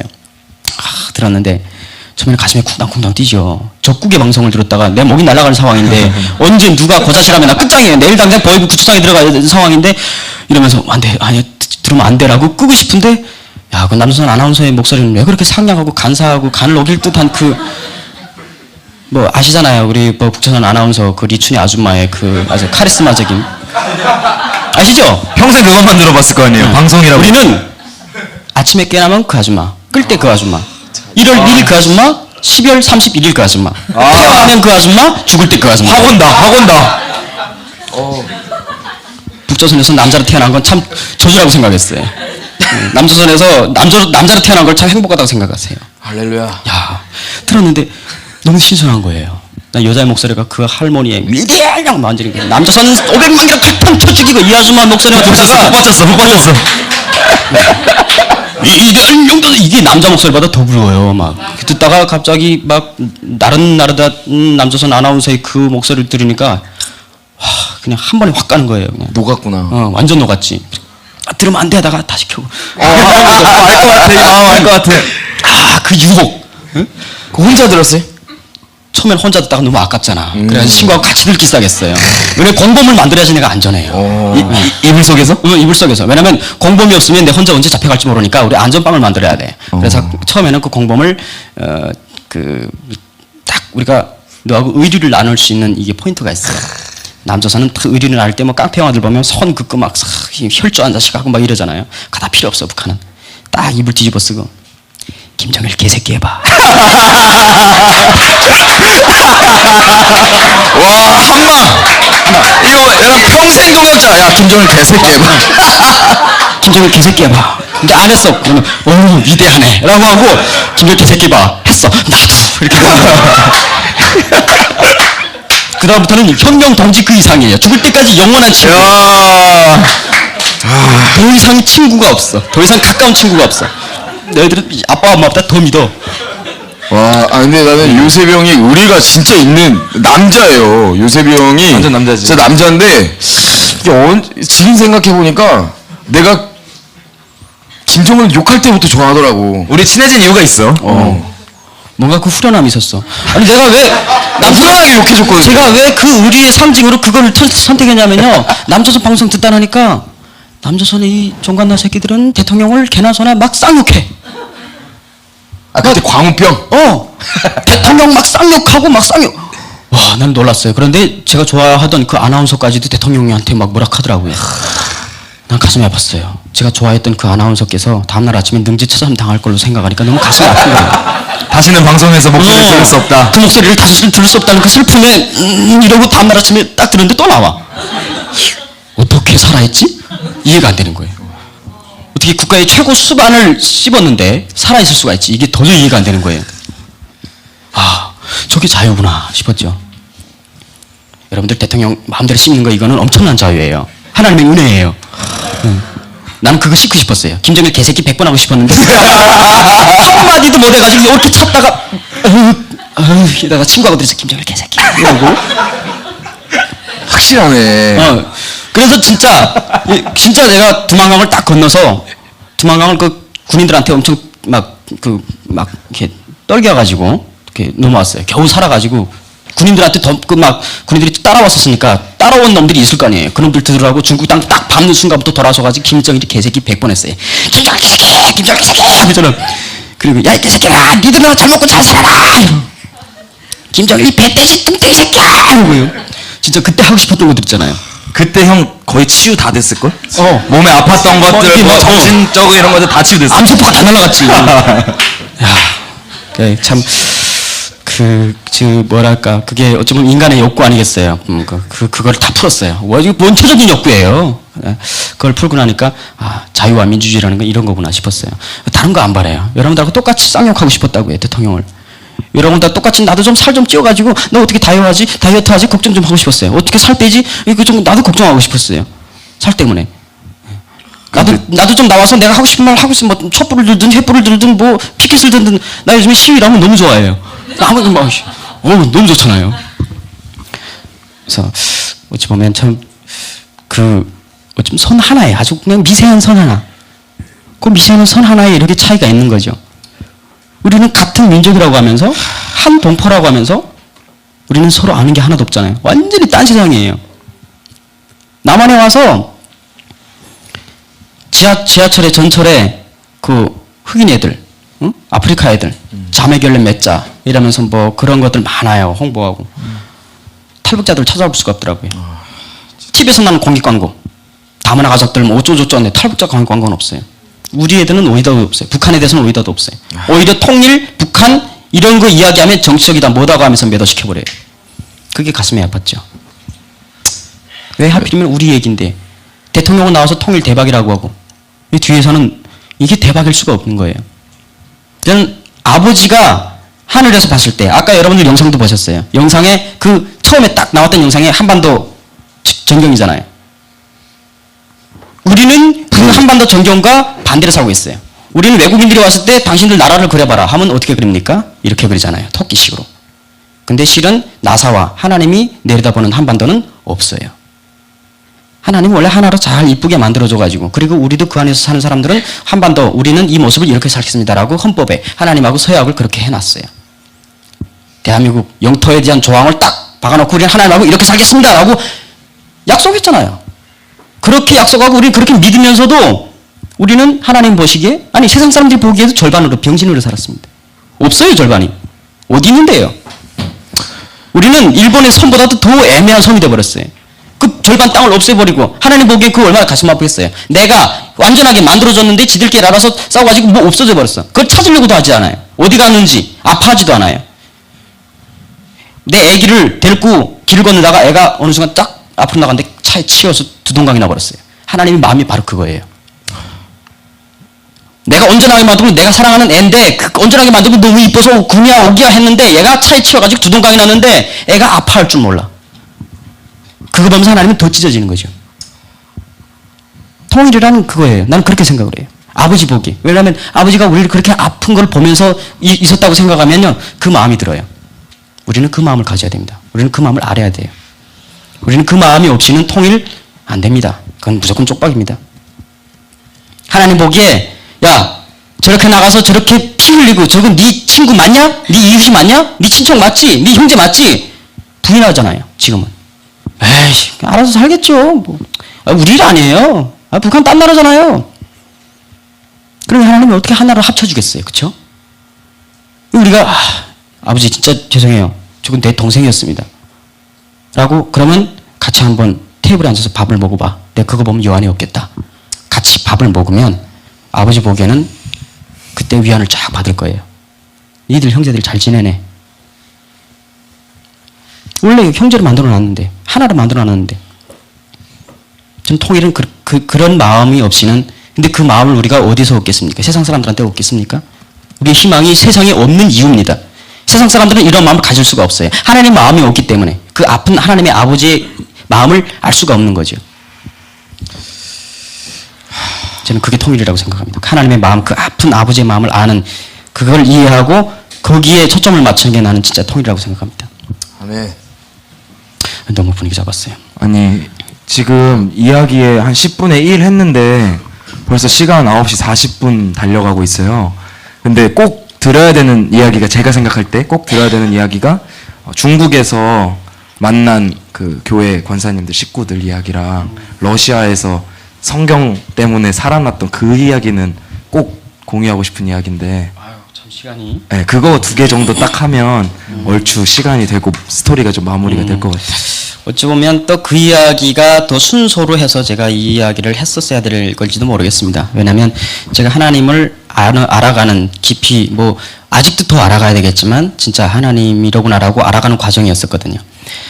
제가 그 북한에서 북송되다 다시 도망치고 또 북송되고 하는 걸 쭉 거쳐서 다시 베트남까지 가요. 2005년도에는 베트남 하노이 주재 한국 대사관에 진입을 시도하다가 그때 대사관에서 받아주지 않아가지고 다시 체포돼요. 그래서 다시 중국으로 추방당했고 그 중국에서 다시 그 남한을 가려고 했지만 포기했어요. 너무 남방이고 중국 대륙을 벗어날 수가 없었어요. 너무 커서. 나는 그때 돈도 없었고 아무것도 없었고. 그래서 저는 그 홍콩 앞에 있는 심천이라고 하는 곳에서 아예 중국 사람으로 살기를 결심해요. 그래서 거기서 돈 벌고 하면서 중국말을 열심히 배워요. 그러면서 뭐 별의별일 다 했죠. 주방에서 석쇠 닦는 것부터 시작해가지고 그릇 닦고 아파트 건설장에 가서 건설하고 뭐다고 다 찔리면서 못해 발을. 그러면서 일을 하면서 돈 좀 어느 정도 벌고 그래가지고 근데 돈을 좀 많이 주는 회사가 한국 회사들이었어요. 한국 회사들은 중국 현지인들보다 2배, 3배를 주거든요. 그래서 한국 현지에 취직을 하려고 왜냐하면 중국말을 어느 정도 배우니까 동시 통역이 가능하잖아요. 그러니까 그런 게 이점이었어요 우리한테는. 그래서 저는 중국인 신분으로 가장하고 한국 회사에 취직을 해서 들어간 것이 그게 교촌치킨이었어요. 교촌치킨? 예. 예, 갑자기 영어로 해요, 왜 갑자기? 이거 한국 억양이 아닌데? 야, 흑인인 줄 알았네. 교촌치킨. 예, 교촌치킨에 딱 들어갔는데, 야, 이게, 그게 임실 치즈 피자하고 같이 했거든요. 그래서 피자와 치킨을 거기서 졸업했어요. 남조선 와서 치킨 시키면 짜증나요. 실제 그래요. 예. 치킨 피자를 매일 먹었으니까 어떻게 해요? 아, 막. 그리고 아까 우리 데이비드 차 그분께서 저를 누가 나를 어떻게 오해하셨죠? 아니 저기 얼굴에 개기름이 하도 많아가지고 오해를 하시더라고요. 그래서 개기름을 좀 닦고 나오느라 했는데 보관 전문. 예, 참 원래 그 나도 부르지아무를 하도 먹어가지고 남조선 부르지아무를 이렇게 잘 알아 못 보시더라고요. 처음에 봐서 진짜 북한 사람 맞네 했는데 지금은 날 그렇게 의심을 안 해요. 그러니까 좀 안타깝기도 하고. 그 교회 그 교촌치킨에 취직했는데 교촌치킨 사장님이 한국분이셨어요 유일하게. 근데 그분이 중국말을 잘 몰라. 그러니까 내가 조선족으로 해가지고 가장을 했어요. 그러니까 나보고 그 관리를 하래요. 그 가게를 관리하고 거기 복몬들이라고 해요. 여기 배달원들 중국인 현지인 배달원들. 나는 걔네들도 관리하고 또 통장 관리하고 전체 관리를 했죠. 진짜 요셉인데? 응, 지배인을 했죠. 그래서 그러면서 이거 무슨 북한에서 금방 온 놈인데 내가 무슨 뭐 가게 관리를 어떻게 해요? 그런데 이 아저씨는 이 남조선 아저씨는 나는 적대국이라고 아직까지 군에 그런 게 빠지지 않았기 때문에 약간 그 주족 개념이 아주 투철했어요. 그래서 남조선 괴뢰도 않고 또 남자 사장님이잖아요. 이러고 가오 잡고 딱 갔는데 너무 잘해주는 거예요. 그래서 남조선 괴뢰도당이 꽤나 괜찮은데? 이러고 어쨌든 그 돈을 많이 주니까 그러면서 이렇게 돈을 벌고 있는데 뭐 그냥 한 달에 한 번씩 들어와요. 그러더니 야 얼마 벌었냐? 나 줄 돈이 있냐? 이러고 그도가 그런 거예요. 그래서 너무 믿어주니까 또 열심히 해야 되잖아요. 그런데 어느 날 이게 주말에 어떤 날 영업을 접으세요. 어디 가요? 그러니까 너 교회 꼭 가야 돼. 그러더니 나를 손목 잡고 교회 데리고 가는 거예요. 나는 교회가 진짜 싫었거든요. 그때까지. 그래서 싫다고 안 간다고 막 때를 썼어요. 무조건 가야 된대요. 안 간다고. 야 그런 거 하나님 그런 거 그딴 거 안 믿는다고 했는데 이 사장님께서 월급을 자를 수도 있다 이러는 거예요. 예 가겠습니다. 네네 예, 가야죠. 그래서 갔어요. 가야죠. 할렐루야. 우리는 적응이 빨라요. 생존을 위해서는 뭐든지 해야 돼요. 그럼요. 네. 그 목사님 앞에서 다 교회 갔는데 그때 그 한인교회였어요. 근데 한인교회는 중국 현지인들이 오면 안 돼요. 불법이에요. 중국 법에 어긋나요. 나는 중국 신분이었어요. 근데 앞에서 목사님 쫙 설교하시는데 난 뒤에서 난 목사들이 진짜 싫었어요. 목사 무슨 이러고 잤어요. 자는데 끝난 것 같아요. 웅성웅성 해가지고 사람들이 그다음에 형제님 자매님 어쩌고 저쩌고 하면서 뭐 그래. 그래서 얘네들 왜 이러냐 이러면서 남조선 괴뢰도당에 지금 서울이잖아요. 빨리 가야 돼요 나는. 가려고 하는데 갑자기 앞에서 목사님이 이렇게 나를 찾으시는 것 같아요. 저기 뒤에 맨 뒤에 오늘 처음 오신 저 형제님 오늘 처음 오신 거 맞죠? 그러더니 일로 한번 나와보세요 이러는 거예요. 뭐요? 나 가려고 그랬는데 사장님이 나를 잡아요. 그 사장님이 그 교회 집사님이셨어요. 나를 지금 전도에서 데리고 온 거예요. 그러니까 지금 나를 이렇게 끌고 나와요. 난 나오기 싫은데 어떻게 막 끌고 나와가지고 앞에서 이렇게 자기소개를 시켜요. 나는 가슴이 쿵쾅쿵쾅 떴지요. 내가 처음 보는 괴뢰도당들, 남성 괴뢰도당들 이렇게 한무대게 앉아있어요. 이거 어떡하지? 그리고 또 거기는 난 중국 여기 기독교에 들어가면 안 된다는 건 나도 작살나고 교회도 작살나. 이건 서로가 안 좋은 일이에요. 가슴이 막 뛰고 있는데 목사님이 자 오늘은 오늘 저기 오신 분이 어떻게 성함이 어떻게 되시고 자기소개 어떻게 되시고 또 오늘 하나님한테 어떤 기도를 하려고 어떤 회개 기도를 하려고 왔는지 그걸 다 이야기하시래요. 하나님한테 솔직히 다 터놓으시래요. 나 솔직히 말하면 여기서 잡혀가는데 뒤에 보니까 십자가가 이렇게 무섭게 있어요. 뻘겋게. 그래서 진짜 소름이 돋고 거짓말하면 안 되겠고 앞에 보면 거짓말 안 하고 또 제대로 말하면서 잡혀가겠고 경외함이 있었어 원래부터. 말 못하고 부들부들 떨고 있는데 사장님이 답답하니까 지가 소개하는 거예요. 이제 북에서 오셔가지고 막 북한군으로 와가지고 여기까지 막 힘들게 찾아오시고 말하면 안 되는데. 나 끝났죠. 빨리 도망가야 돼. 그래 예수님들 답이 없는 거 알았는데 이렇게 없네. 도망가려고 했는데 분위기가 웅성웅성하더니 조용해요. 근데 막 사람들이 눈빛이 뭔가 틀려져요. 이 사람들 왜 이래 분위기 잡고. 근데 뒤에서 할머니 한 분이 이렇게 눈물이 그렁그렁해서 이렇게 나오셔요. 구부정해서 이렇게 막 지팽이 짚고 나오시더니 주머니에서 막 뭘 막 뒤져. 그러더니 그 중국 돈 있잖아요. 거기자 막 버풀 잃은 돈을 갖다가 주머니에다 막 쓸어 이어주더니 아이고 총각 잘 왔어. 하나님이 지키셨네. 나도 집이 평양이요. 아이고 어릴 때 떠나와가지고 언제 다시 그 고향에 갈지 모르겠네. 그러면서 이렇게 하면서 이렇게 안으면서 우는데 이거는 남서준 괴뢰도당이 하고 내 옆집 할머니였어요. 그냥 내 할머니였어요. 이게 대한민국이구나. 이게 동포로구나. 근데 그냥 동포가 아니고 나는 베트남에 나갔을 때도 엄청 냉대를 많이 받았어요. 그런데 이분은 뭔가 틀려. 이게 하나님이 살리셨대. 또 하나님이 나 같은 사람들 더 이렇게 또 사랑하신대. 이런 사람들이 눈물을 흘리면서 하는 게 진심이 보여지는 거예요. 예수가 누군지 모르는데 그 사람들이 눈물에는 진심이 있어.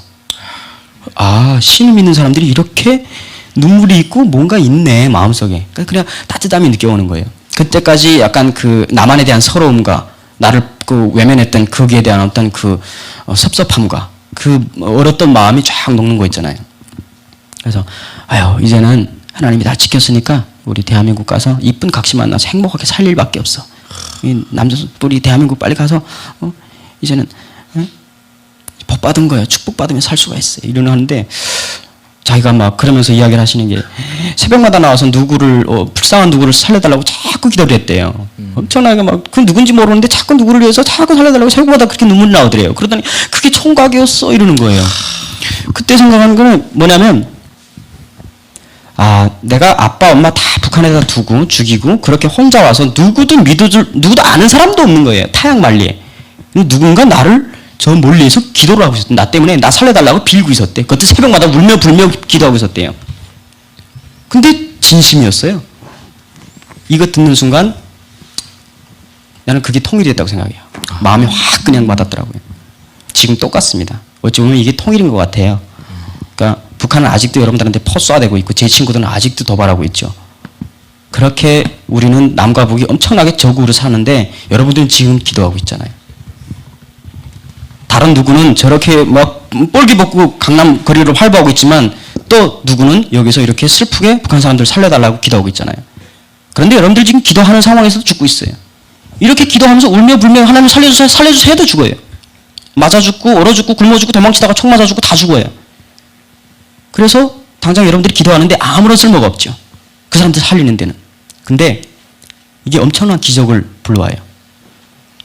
사람이 지옥에서 살아나올 수 있는 힘은요. 그 지옥을 나갔을 때 기다리는 사람이 있느냐 없느냐예요. 희망이에요. 날 기다리고 있는 사람들이 있느냐 없느냐가 내가 그 지옥을 살아나와야 될 이유예요.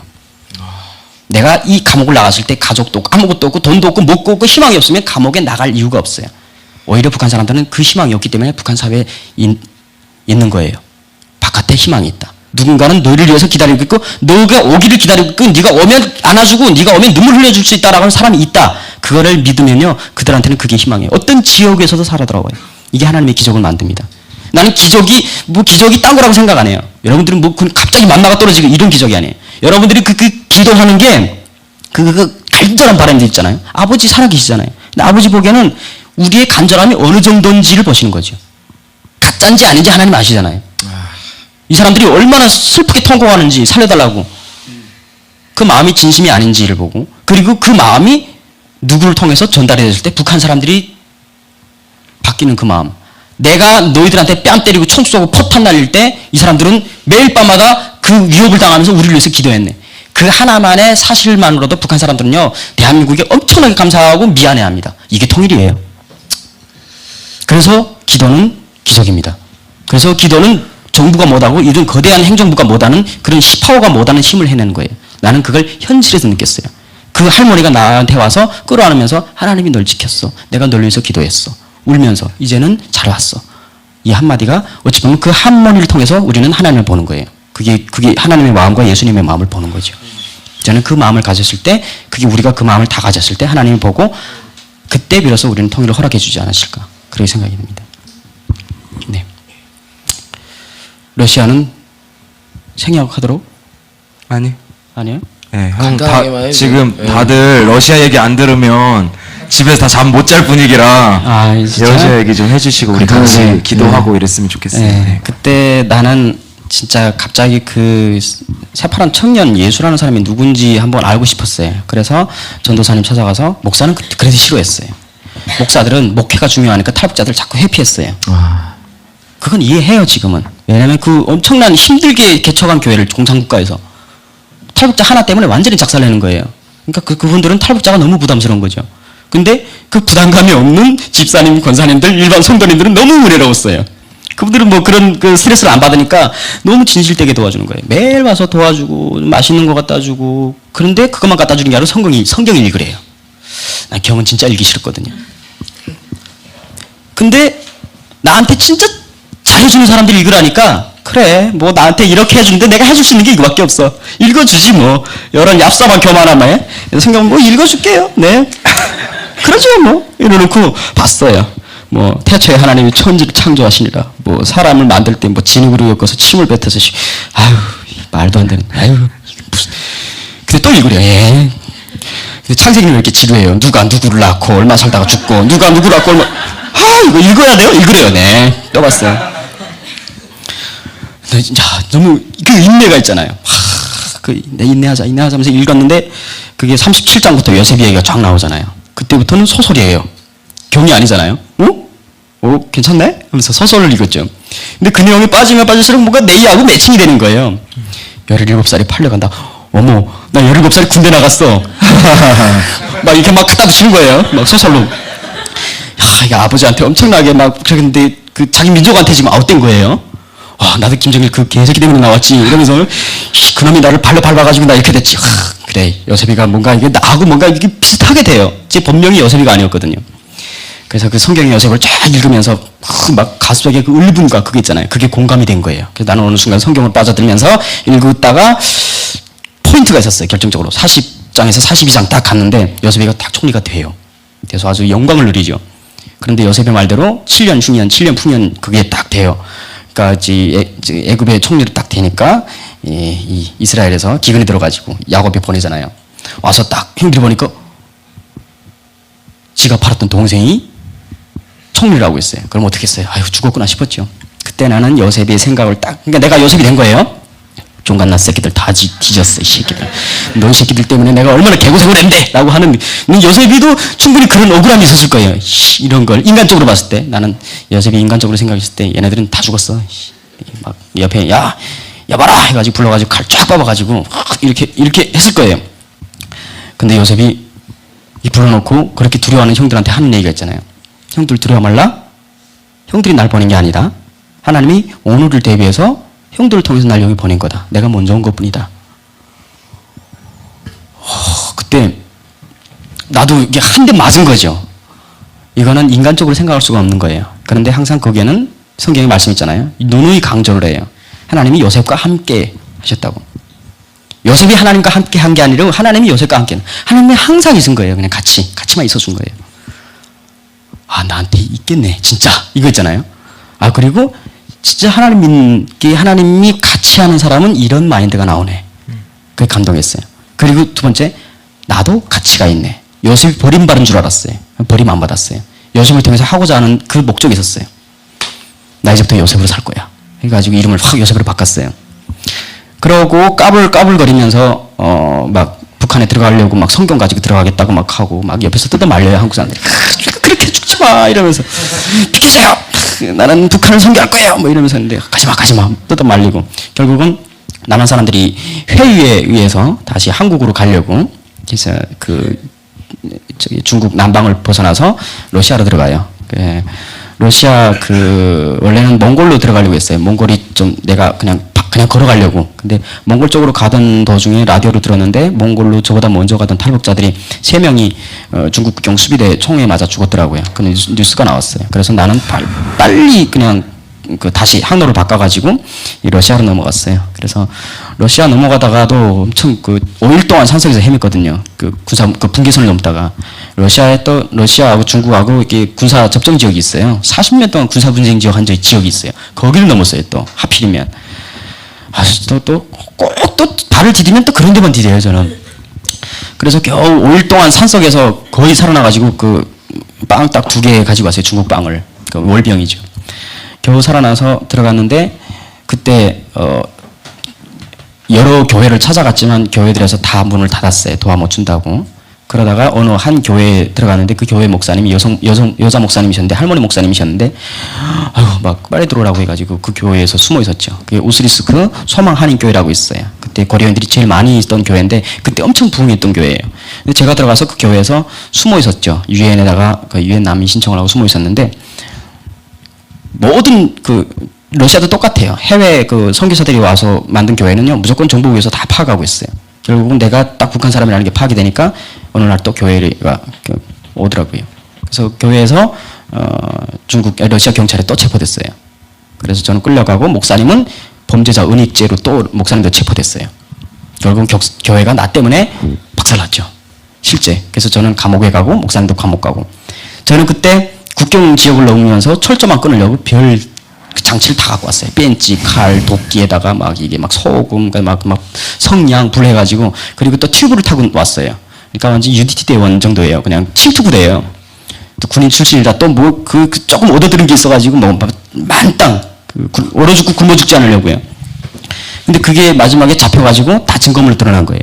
그러니까 이 법원에서 봤을 때는 북한 사람이 중국을 갔다가 베트남까지 갔다가 이 러시아로 넘어왔어요. 근데 한국 가겠대요. 그러니까 러시아에서는 이해가 안 되는 거예요.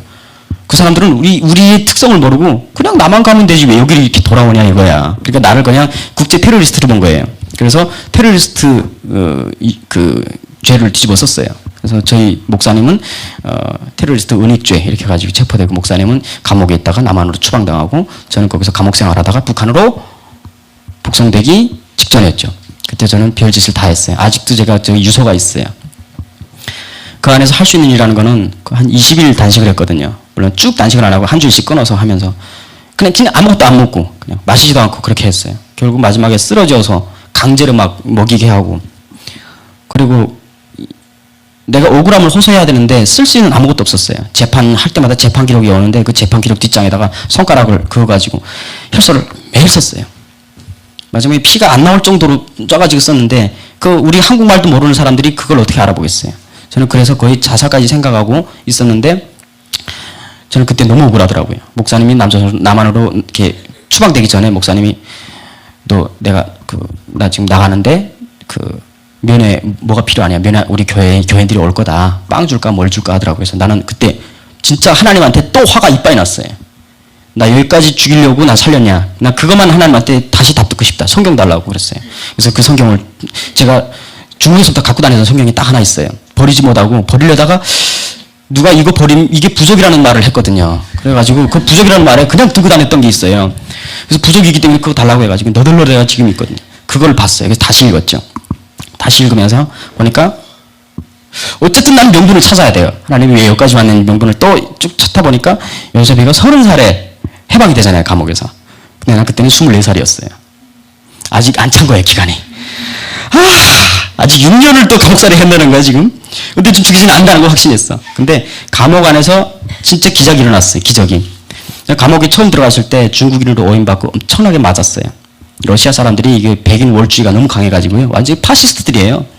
그러다 중국인들하고 사이가 너무 안 좋아가지고 제가 중국말을 하고 중국 신분증 갖고 들어가니까 나는 이미 중국인으로 오인하고 그냥 때리는 거예요. 거기다 러시아인도 엄청 커요. 또 중범죄자 그 감옥에 들어가가지고 마피아에다가 그 살인 뭐 강독 그런 것들만 있는 거예요. 막 팬티만 입고 막 온몸에 문신 있잖아요. 이 시꺼먼 것들이 막 이러고 있는데 그런 애들한테 자꾸 밥도 같이 못 먹어요. 이래 동양 원숭이들하고 같이 안 먹는다고요. 그렇게 당하고 있다가 어느 날 내가 그 성경을 딱 받아가지고 성경을 읽고 있는데 나를 그렇게 못 살게 굴던 러시아 그 마피아 깡패 놈이 내가 성경 읽는 거 보니까 신기한가 봐요. 무슨 동양 원숭이들 성경 읽을 줄 아나 해가지고 벌렁벌렁 와서 나한테 물어보더라고요. 에따스토 하면서 물어봐요. 이게 뭐냐고. 그래서 이따 비블리 이게 바이블이라고. 그러니까 비블리? 네 크리스찬? 그러는 거예요. 네가 크리스찬이야? 그러는 거예요. 야 크리스찬. 알았어. 야 크리스찬. 자기도 크리스찬이래요. 뭐야 이놈은. 반갑다고. 진작 말하지. 왜 진작 안 말했냐. 내가 너무 미안해 죽겠다고. 너도 사람이었냐? 너도 사람이었고 너도 우리 같은 현지인이었네. 이러면가지고 같이 아이고 참 내가 큰 실수했다고 미안하다고 이러면서 나 갑자기 막 나를 거의 막 의인대하듯이 막 그 매트리스 거기 중기들한테 잊지 말라고 여기로 오라고 이러고 막 자기네 백인 그쪽에다 이렇게 막 앉히고 막 빵 이렇게 그 감옥에서 주는 까만 빵을 먹으려고 하니까 그거 버리래요. 지들이 들어온 하얀 빵을 먹 이거 먹어야 된다고. 이러더니 또 먹기 전에 또 지들끼리 큐티 나누고 뭐 기도하고 먹어요 또. 이것들이 팬츠 입고 머리 이게 문신이 가득한 놈들이 그런 거 보니까 어씨 살벌해. 근데 은혜는 그때 닥쳤죠.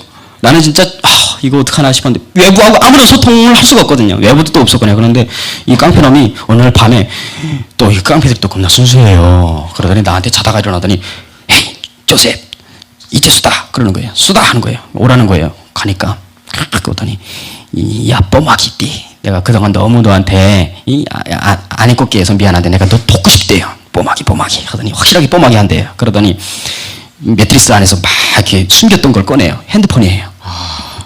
내 깡패라. 이런 거 다 껌이 돼요. 그러더니 핸드폰 하래요. 이게 나보고 어디 크리스찬에서 야 유전어 까리 크리스찬 했어요. 그러니까 난 남조선 대한민국 크리스찬이다 했어요. 그때 내가 말 한마디 잘못해가지고 야 세비로는 꺼래야. 내가 북한 사람이다 했으면요 나는 개취당했을 거예요. 왜냐면 북한 사람들은 개취급해요 그냥. 근데 내가 야 유전어 까리 크리스찬다. 그러니까 알았어 유전어 까리 야즈나요 삼성 야즈나요 현대. 자기 너무 좋대. 삼성 너무 자기들 삼성 막 그런 거 쓴대요. 그 무식한 마피아들이 삼성 현대를 알아요. 그 감옥 안에도 대한민국의 위상이 있더라고요. 그러면서 그 핸드폰을 주면서 나보고 억울하게 당해왔지 않냐. 나 빨리 변호사 선임하라고. 그러면서 막 남쪽에다 아빠 엄마 그립지 않냐. 가족에다 전화하라고. 난 전화할 데가 없어요. 내가 중국에서 나만의 기독교 단체하고 그 인권단체, 북한 인권단체, 이런 단체들이 전화번호를 암송했던 적이 있어요. 인터넷으로. 거기다가 생뚱맞게 전화를 한 거예요. 나 지금 잡혀있다고. 탈북자라고. 빨리 구해달라고. 여기저기다가 막 중국에다 전화하고, 한국에다 전화하고. 그 사람들은 막 생뚱맞죠. 갑자기 전화 와가지고 뭐 중국에서, 러시아에서 전화하는데 지금 감옥에 갇혀있대요. 살려달래요. 뭐요, 이건? 근데 그게 지금 기적을 만든 거예요. 나만의 인권단체가 움직이고 교회가 움직였어요. 그 중에 하나가 제가 지금 일하고 있는 그 세이브 NK라고 하는 대북 인권단체 거기서 움직이기 시작한 거예요. 그래서 남한에서 탈북자가 잡혔는데 한국 공간에서 외면했다. 외교부는 책임져라 해가지고 탄원서를 제출했어요. 그래서 막 했어요. 그때 정권이 탁 바뀌었어요. 그러면서 외교부에서 그동안 이렇게 숨죽이고 있다가 움직였어요. 그래서 갑자기 정권이 남한 정부가 나서더라고요. 저를 구출하겠다고. 날 이미 다 북송 직전이었는데 결국은 마지막에 남한 그 공간에서 공공질 작전을 해서 저를 뒤로 뺐어요. 완전 불법으로 뺀 거죠, 저를. 그렇게 불법으로 빼면서 저를 불법으로 뺐던 그 공간 사람들은 저 때문에 다 날아갔어요. 저는 그렇게 블라디보스토크 공항에서 그 외교관들이 보호하에 공공질 작전이에요. 북한 그 항공기도 있고 북한 사람들 특실시다는데 그 사이로 빠져가지고 모스크바로 비행기 타고 와서 모스크바 유엔 난민국에 들어가서 또 유엔 그 난민 신청 다 하고 임시난민증 받아가지고 또 독일로 또 가서 공공질 작전했어요. 그때 대사관에서는 딱 모스크바까지는 보호해주지만 독일로 갈 때는 보호 못해준다. 그러면서 독일 프랑크푸르트 공항에 내릴 때는 왼손에다가 신문지를 꼭 쥐고 있으세요. 그리고 절대로 공항 밖으로 나가지 마시고 기다리세요. 그러면 우리 한국 사람들이 올 겁니다. 그때 북한 사람들이 먼저 저를 데려갔어야 돼요. 북한 공간에서 먼저 저를 데려가려고 콜을 했었거든요. 근데 남한 사람이 먼저 세축해가지고 저를 빼낸 건 거예요. 그러니까 북한도 지금 잡아가려고 했던 상황이었는데 나는 아주 기묘한 차이로 내가 한국 사람들한테 이렇게 된 거예요. 그러니까 프랑크푸르트 공항에 쫙 내렸는데 저도 가슴이 떨리죠. 빨리 누굴 찾아봐야 되는데. 멀리서 이렇게 동양인들 둘이가 보여요. 양복 정장 딱 입은 놈들이. 우리는 남과 북이 똑같이 생겼기 때문에 우리 분간할 수가 없잖아요. 저게 북한 공간 사람들인지 남한 공간 사람들인지. 독일에는 남한 대표, 북한 대표부도 있어요. 가슴이 쿵쾅쿵 뛰는데 우리는 그 본능적인 그 스캔 능력이 있어요. 저게 남조선인지 북조선인지 하도 당했기 때문에 스캔 능력이 있어요. 쫙 스캔해 보니까 일단은 가슴에 김일성이 배지가 없으면 한숨 놔야 돼요. 두 번째, 얼굴이 번지르르하고 배가 좀 나오면 남한 놈을 인정을 해야 돼요. 딱 보니까 가슴에 배지 없고 배가 나왔어. 야, 됐다. 그래가지고 가서 아유 혹시 저 남조선에서 백광성 씨? 네. 우리 어떻게 알아봤어요? 그래서 일단 배가 나오고 이렇게 번지르르 하니까 그래요? 그래가지고 지금 빨리 이렇게 해서 둘이서 딱 이렇게 해가지고 그 대한항공기에다가 이렇게 저를 2시간 간 만에 차이로 대한항공기 딱 서울을 출발해 줘야되더라고요. 인천공항으로. 거기다 딱 집어넣어 주는데 그때 비행기 타고 오면서도 진짜 꿈인지 생신지 내가 그렇게 6년 동안 그렇게 목숨을 걸고 오려고 했던 나라인데 갑자기 비행기 타고 오는 게 진짜 믿어지지 않았어요. 오히려 그게 더 불안해지는 거잖아요. 막 그 심리적인 불안감이 혹시 이 비행기가 잘못해가지고 평양 순환 비행장으로 내리면 나는 근데 이 비행기가 맞긴 맞나? 남수선으로 가는 거 맞긴 맞나? 막 그냥 슈트디어들 지나가는 거 항상 봤다니까요. 북한 사람들 아닌지. 그리고 떨면서 마지막에 비행기가 잠 한 잠도 못 잤어요. 거기서 19시간 날아왔는데 인천공항에 비행기가 쫙 내리는데 그 다음부터 아주 지독한 뭐랄까 갑자기 공허해지는 거예요. 그냥 텅 비어지는 거예요. 내가. 근데 나는 그 6년 동안 남한으로 오기 위해서 감옥에서 또 북한에서 그 탈북하는 과정에서 엄청나게 내가 대한민국 가면 어떤 환희로움이 있겠는지 그걸 항상 상상했거든요. 배로 가면 내가 얼마나 그거 환희로움 있잖아요. 나는 공항에 내려서 대한민국 만세 외칠 거고 나는 무릎 꿇고 하나님한테 감사할 거고 막 감사합니다 이런 거 있잖아요. 남조선 사람들이 막 너무 다 멋있어 보이고 이런 막 붙들고 막 이러고 싶고 막 그런 막 환희로움. 그 진짜 내가 천국에 가 있는 그런 걸 그 지옥 속에서 그걸 상상 안 하면 못 살겠더라고요.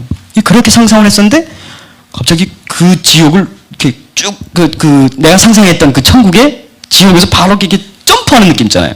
이해가 안 되는 거예요. 쫙 비행기로는데 불안까지 겹치면서 비행기 문이 열리고 혼자 이렇게 나가는데 혼자 나가는 거예요. 다 빠져나가고 국정원 직원들이 이렇게 둘이 와가지고 백화성 씨? 네. 잘하셨어요? 아주 영혼도 없는 거 있잖아요. 잘하셨어요? 타세요.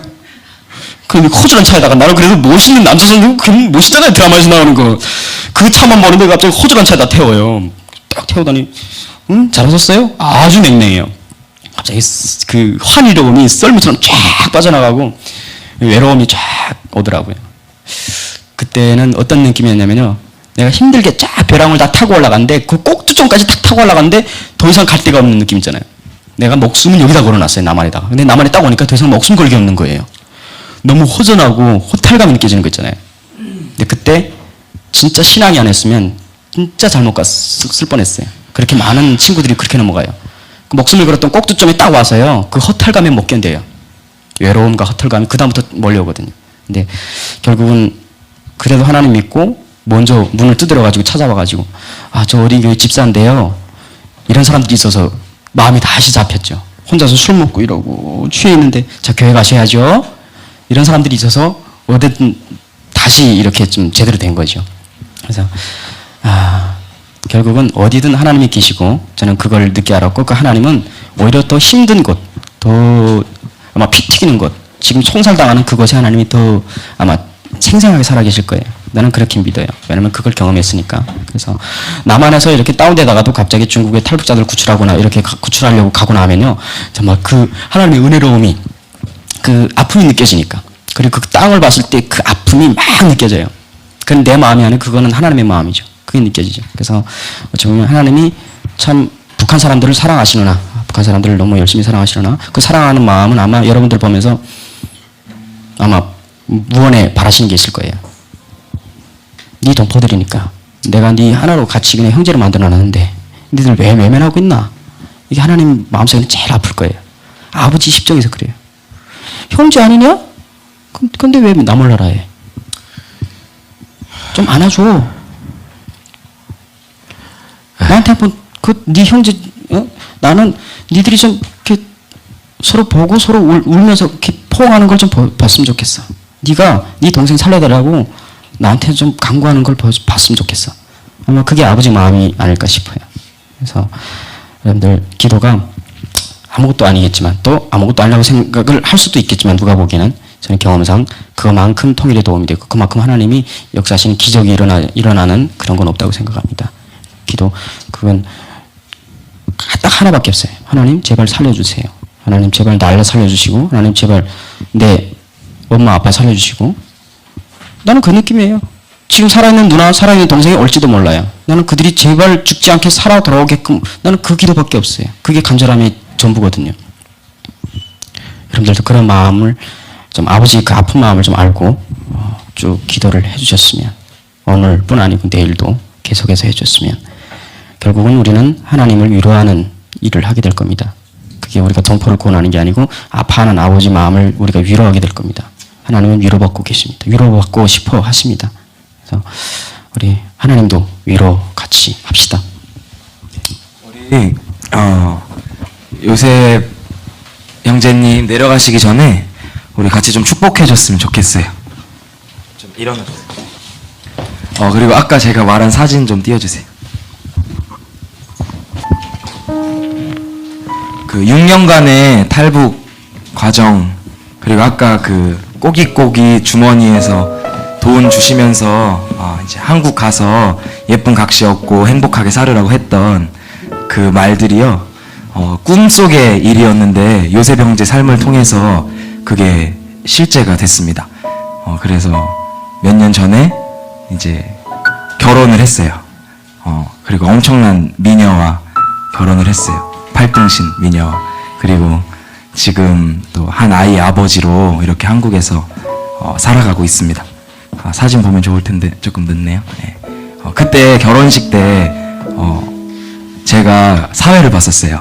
요셉 형님 결혼식 때. 그때 제가 무슨 마음이었냐면 북한에서 온 한 남자, 이념도 다르고 살아온 삶의 방식도 다르고 배경도 다른 한 남자와 또 남한에서 또 공주처럼 자란 한 여자, 그 둘이 정말 사랑 때문에 하나 되는 그 장면, 우리가 그렇게 꿈꿔왔던 하루 만에 이루고 싶었던 그 부흥의 장면이 그날 결혼식장에서 이루어지는 것을 제가 먼저 목격했어요. 그리고 너무 감격했어요. 그리고 같이 이렇게 축복해주는 시간을 가졌었어요. 근데 우리가 오늘 이 시간에 먼저 좀 백요셉 형제 같이 축복하고 이 가정도 우리 같이 축복했으면 좋겠어요. 이게 통일의 하나에 보면 예표예요. 지금 축소판이에요. 그래서 어려움도 있고요. 힘든 것도 있고요. 여러 가지 상황들이 또 있습니다. 근데 우리가 이 시간에 하나님 믿는 두 남녀가 이 안에서 통일한 모습으로 살아가는 것 지켜줄 책임 우리 교회들 가운데 있고 우리가 기도해야 될 기도 제목들입니다. 그래서 우리가 이 시간에 정말 통일을 바라보는 마음으로 같이 이 가정을 좀 축복했으면 좋겠습니다. 이 장면이에요. 여기 무릎 꿇고 있는 게 요셉 형제고요. 저기 뒤에 있는 돼지가 저예요. 그리고 10kg 뺐어요. 예. 그리고 제 옆에 있는 게 김여찬아 누나예요. 그래서 둘의 사랑을 통해서 이미 생명이 나왔어요. 우리가 남과 북, 아까 요셉이 형이 했던 얘기들 중에 이런 거 있었어요. 북한에서 요셉이 형은 우리들 가운데 총포탄 가누고 있었던 우리의 적이었어요. 근데 우리들이 뭐 했냐면 계속 기도해줬어요. 북한 사람들 예수님 믿을 수 있도록 또 생명 살 수 있도록 자유 허락해주세요. 계속 기도했어요. 이걸 뭐라고 표현했냐면 기적이다라고 표현했어요.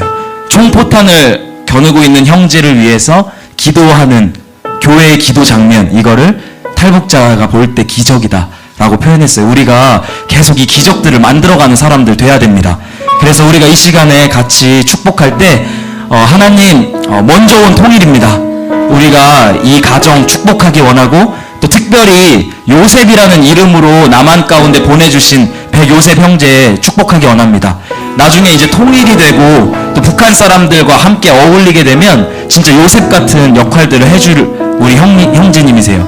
그래서 우리가 요셉 형제의 삶과 또 가정과 또 태어난 백하선민 또 자녀 위해서 우리가 같이 먼저 좀 축복하면서 같이 기도해 줬으면 좋겠습니다. 우리 같이 요셉 형제 축복하면서 같이 기도하도록 하겠습니다. 같이 기도하겠습니다.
일단 이렇게 함께 해주신 요셉 형제한테 좀 큰 박수 부탁드리고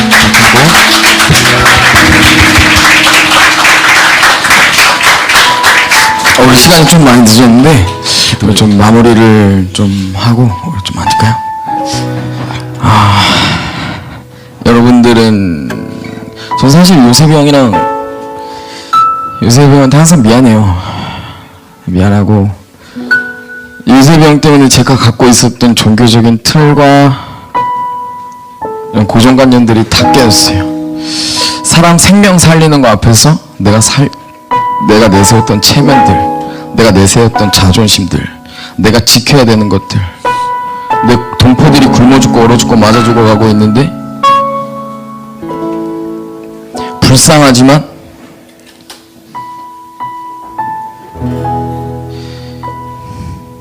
내가 갖고 있던 종교적인 틀 때문에 저 죽음을 외면했던 점들,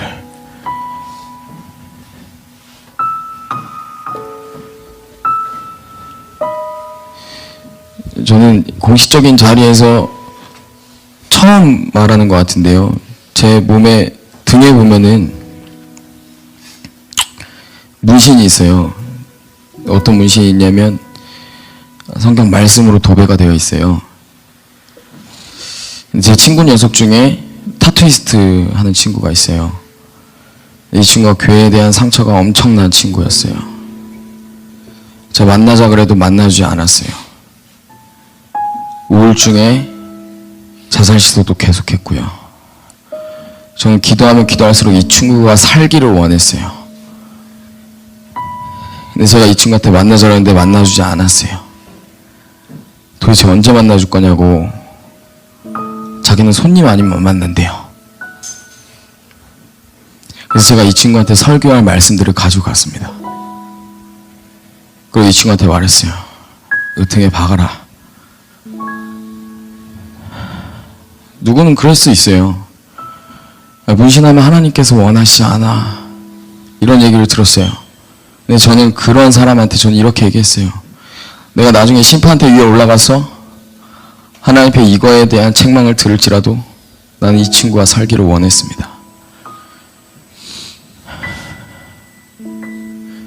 저는 그때는요, 진짜 이 친구가 살기를 원했어요. 이 친구는 하나님 아니면은 죽는 친구였어요. 매일매일 자살 시도하고. 그래서 제가 이 친구가 저에게 등에 문신을 박아줄 때, 네가 지금 이거 박는 문신이 어떤 말씀인지 아냐? 하나님께서 널 사랑하셔서 십자가에 못 박히신 말씀이다. 네가 지금 이 박은 문신의 내용이 뭔지 아냐? 하나님은 너가 살기를 원하신다는 메시지다. 네가 지금 이 박는 메시지가 뭔지 아냐? 너는 하나님 앞에 가지이기 때문에 너가 그 나무에 떨어지고서는 너가 살 수 없는 존재야. 그래서 네가 주님 앞에 떨어져 있기 때문에 너가 지금 죽어가고 있는 거야. 지금도 후회하지 않습니다. 신학생이고요, 전도사고요. 남들이 저한테 뭐라고 할지라도 전 부끄럽지 않습니다. 저는 생명 살리는 데 있어서 그 어떠한 종교적인 틀, 신학적인 틀을 내세우고 싶지 않습니다. 근데 제가 오늘 예배를 준비하면서 하나님께서 개인적으로 조명해 주신 부분이 바로 이러한 부분이었어요. 한국교회가 취해야 될 태도. 한국교회는 너무나 젠틀해졌고 너무나 부유해졌기 때문에 지켜야 될 것들이 너무나 많기 때문에 지금 이 순간에도 굶어 죽고 얼어 죽고 맞아 죽어가고 있는 저 땅의 죽음의 땅을 바라보면서 침묵하고 있습니다. 여러분, 우리가 대해야 되는 태도가 어떤 태도입니까? 우리 시간 가운데 기도할 때 이렇게 기도합시다. 우리 먼저 회개합시다. 지금 이 순간에도 굶어 죽고 얼어 죽고 맞아 죽어가고 있는 저 우리 동포들, 주님 침묵했던 저 용서하여 주십시오. 주님, 주님, 이 한국교회가 저들의 죽음에 대해서 침묵했던 전 주님 용서하여 주십시오. 이 저 죽음 앞에서 우리가 종교적인 틀을 내세우고 하나님, 주님께서 원하시지 않는 그 바벨탑들 세웠던 것 주님 용서하여 주십시오. 주님, 정말 그래서 저 땅을 향한 하나님의 마음을 가지고 하나님, 저들을 살리는 교회가 되길 소망합니다. 우리 시간 가운데 기도할 때 저 북녘 땅에 굶어 죽고 얼어 죽고 맞아 죽어가고 있는 저들을 침묵했던 죄들, 우리 시간 가운데 주님 앞에 회개하며 나아갑시다. 우리 시간 가운데 기도하며 나아갑시다. 주여 한번 부르짖고 우리 간절히 기도합시다. 주여!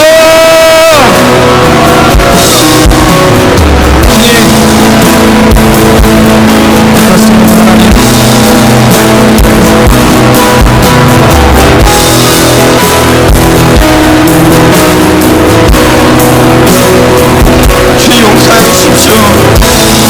그래서 북녘 땅에 지금 이 시간에도 굶어 죽고 얼어 죽고 맞아 죽어가고 있는 저들을 보며 하나님, 내 종교적인 틀로 하나님, 내 교회들이 침묵하고 있음을 주님 고백합니다. 주님 용서해 주십시오. 하나님, 저들을 죽어가고 있는 하나님, 살려달라고 기도하고 있는데 하나님, 양육교회는 하나님 침묵과 하나님, 지켜야 되는 제명과 명예와 하나님, 거리 때문에 하나님 침묵했던 저 주여 용서해 주십시오. 하나님, 이제는 저희가 침묵하지 않기를 원합니다.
우리 마지막으로 좀 같이 기도하겠습니다. 제가 요새, 저는 아기 아빠가 아니지만 이렇게 조카들이 생겼어요. 우리 성업이 형 아들 여하, 또 요셉이 형 아들 하선민, 우리 처음 만났을 때는 다 없는 애들이었어요. 근데 시간이 많이 지나다 보니까 이 애들이 생기는데 이 애들한테는 이런 남북한의 분단된 상황들을 계속 유지해주고 싶지 않다라는 마음이 들었어요.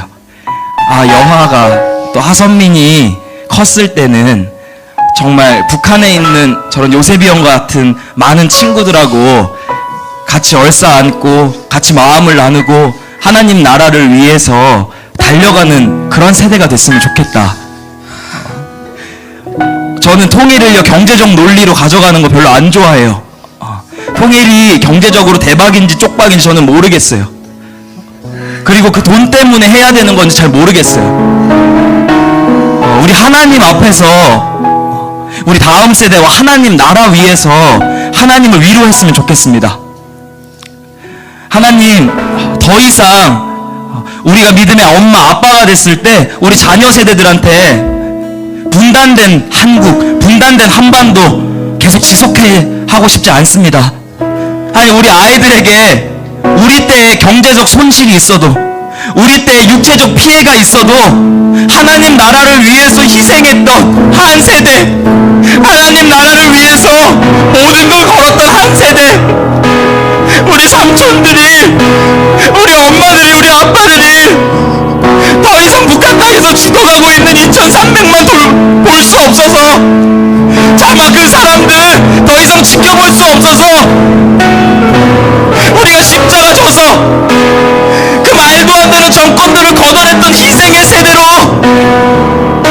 한 세대가 통째로 없어져도 우리 북한 동포들과 우리 다음 세대와 앞으로 완성될 하나님 나라를 위해서 진정으로 십자가 졌던 십자가 세대로 기억되기 원합니다.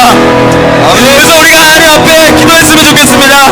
하나님, 우리 세대 가운데 어떠한 희생과 어떠한 감수와 어떠한 핍박과 어떠한 어려움이 있어도 우리 믿음의 후세들 가운데, 우리 다음 세대 가운데 통일한국을 선물하기 원합니다. 아버지, 우리들과 함께하여 주시옵소서. 우리 같이 주의 한번 부르고 기도하겠습니다.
Sería, por